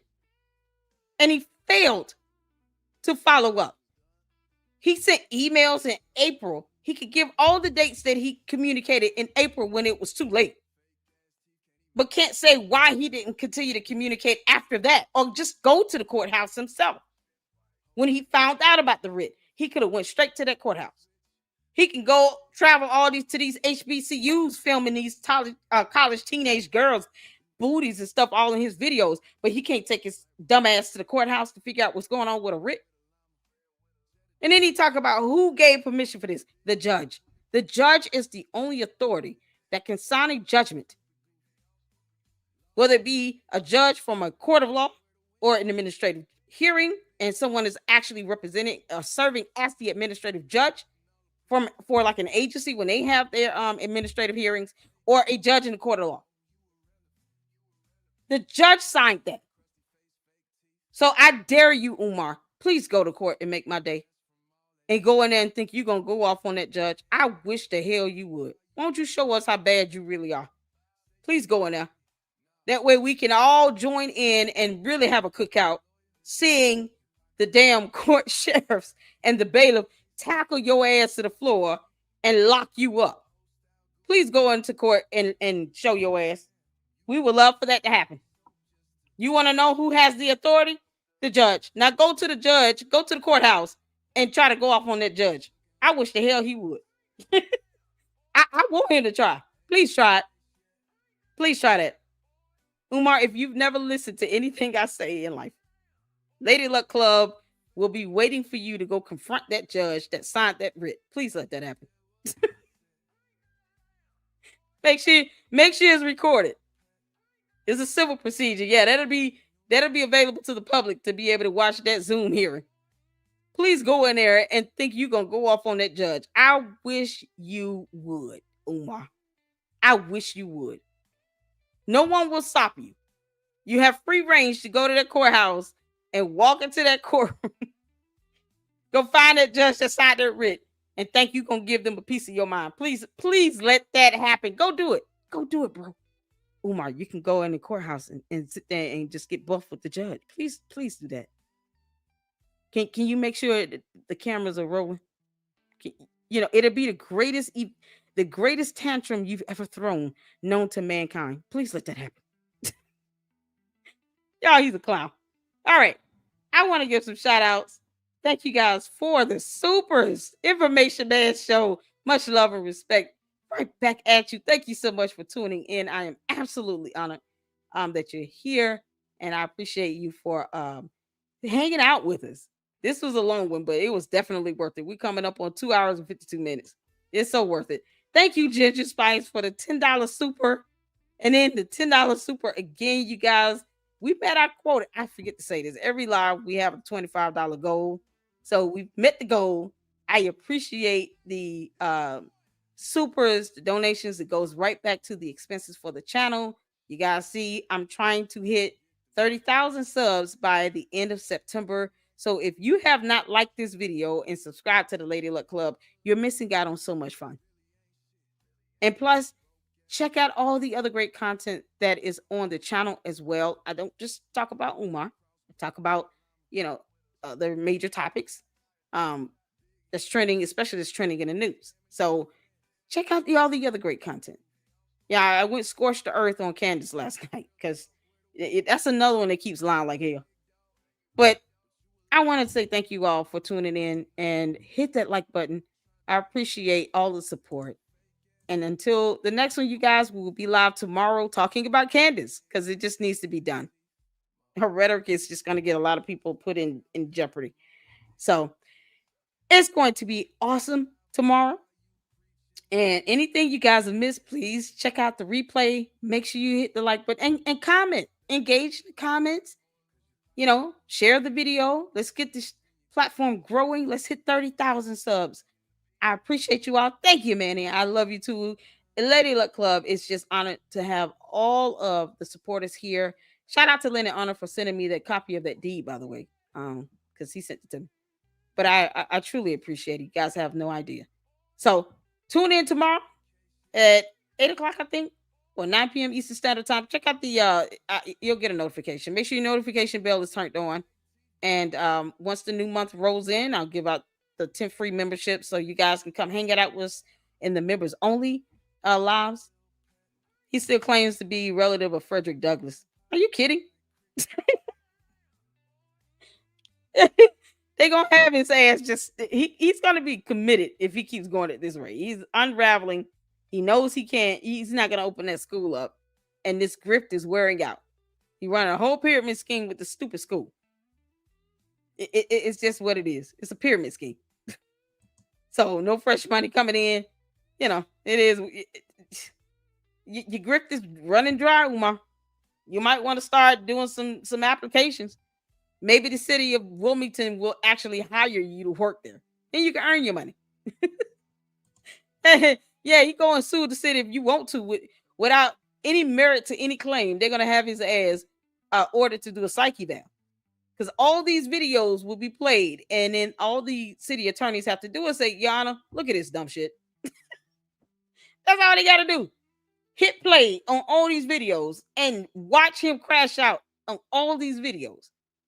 And then they're going to say, Your Honor, I think that it would be proper to request of the court that he be ordered to a psyche eval or at least anger management.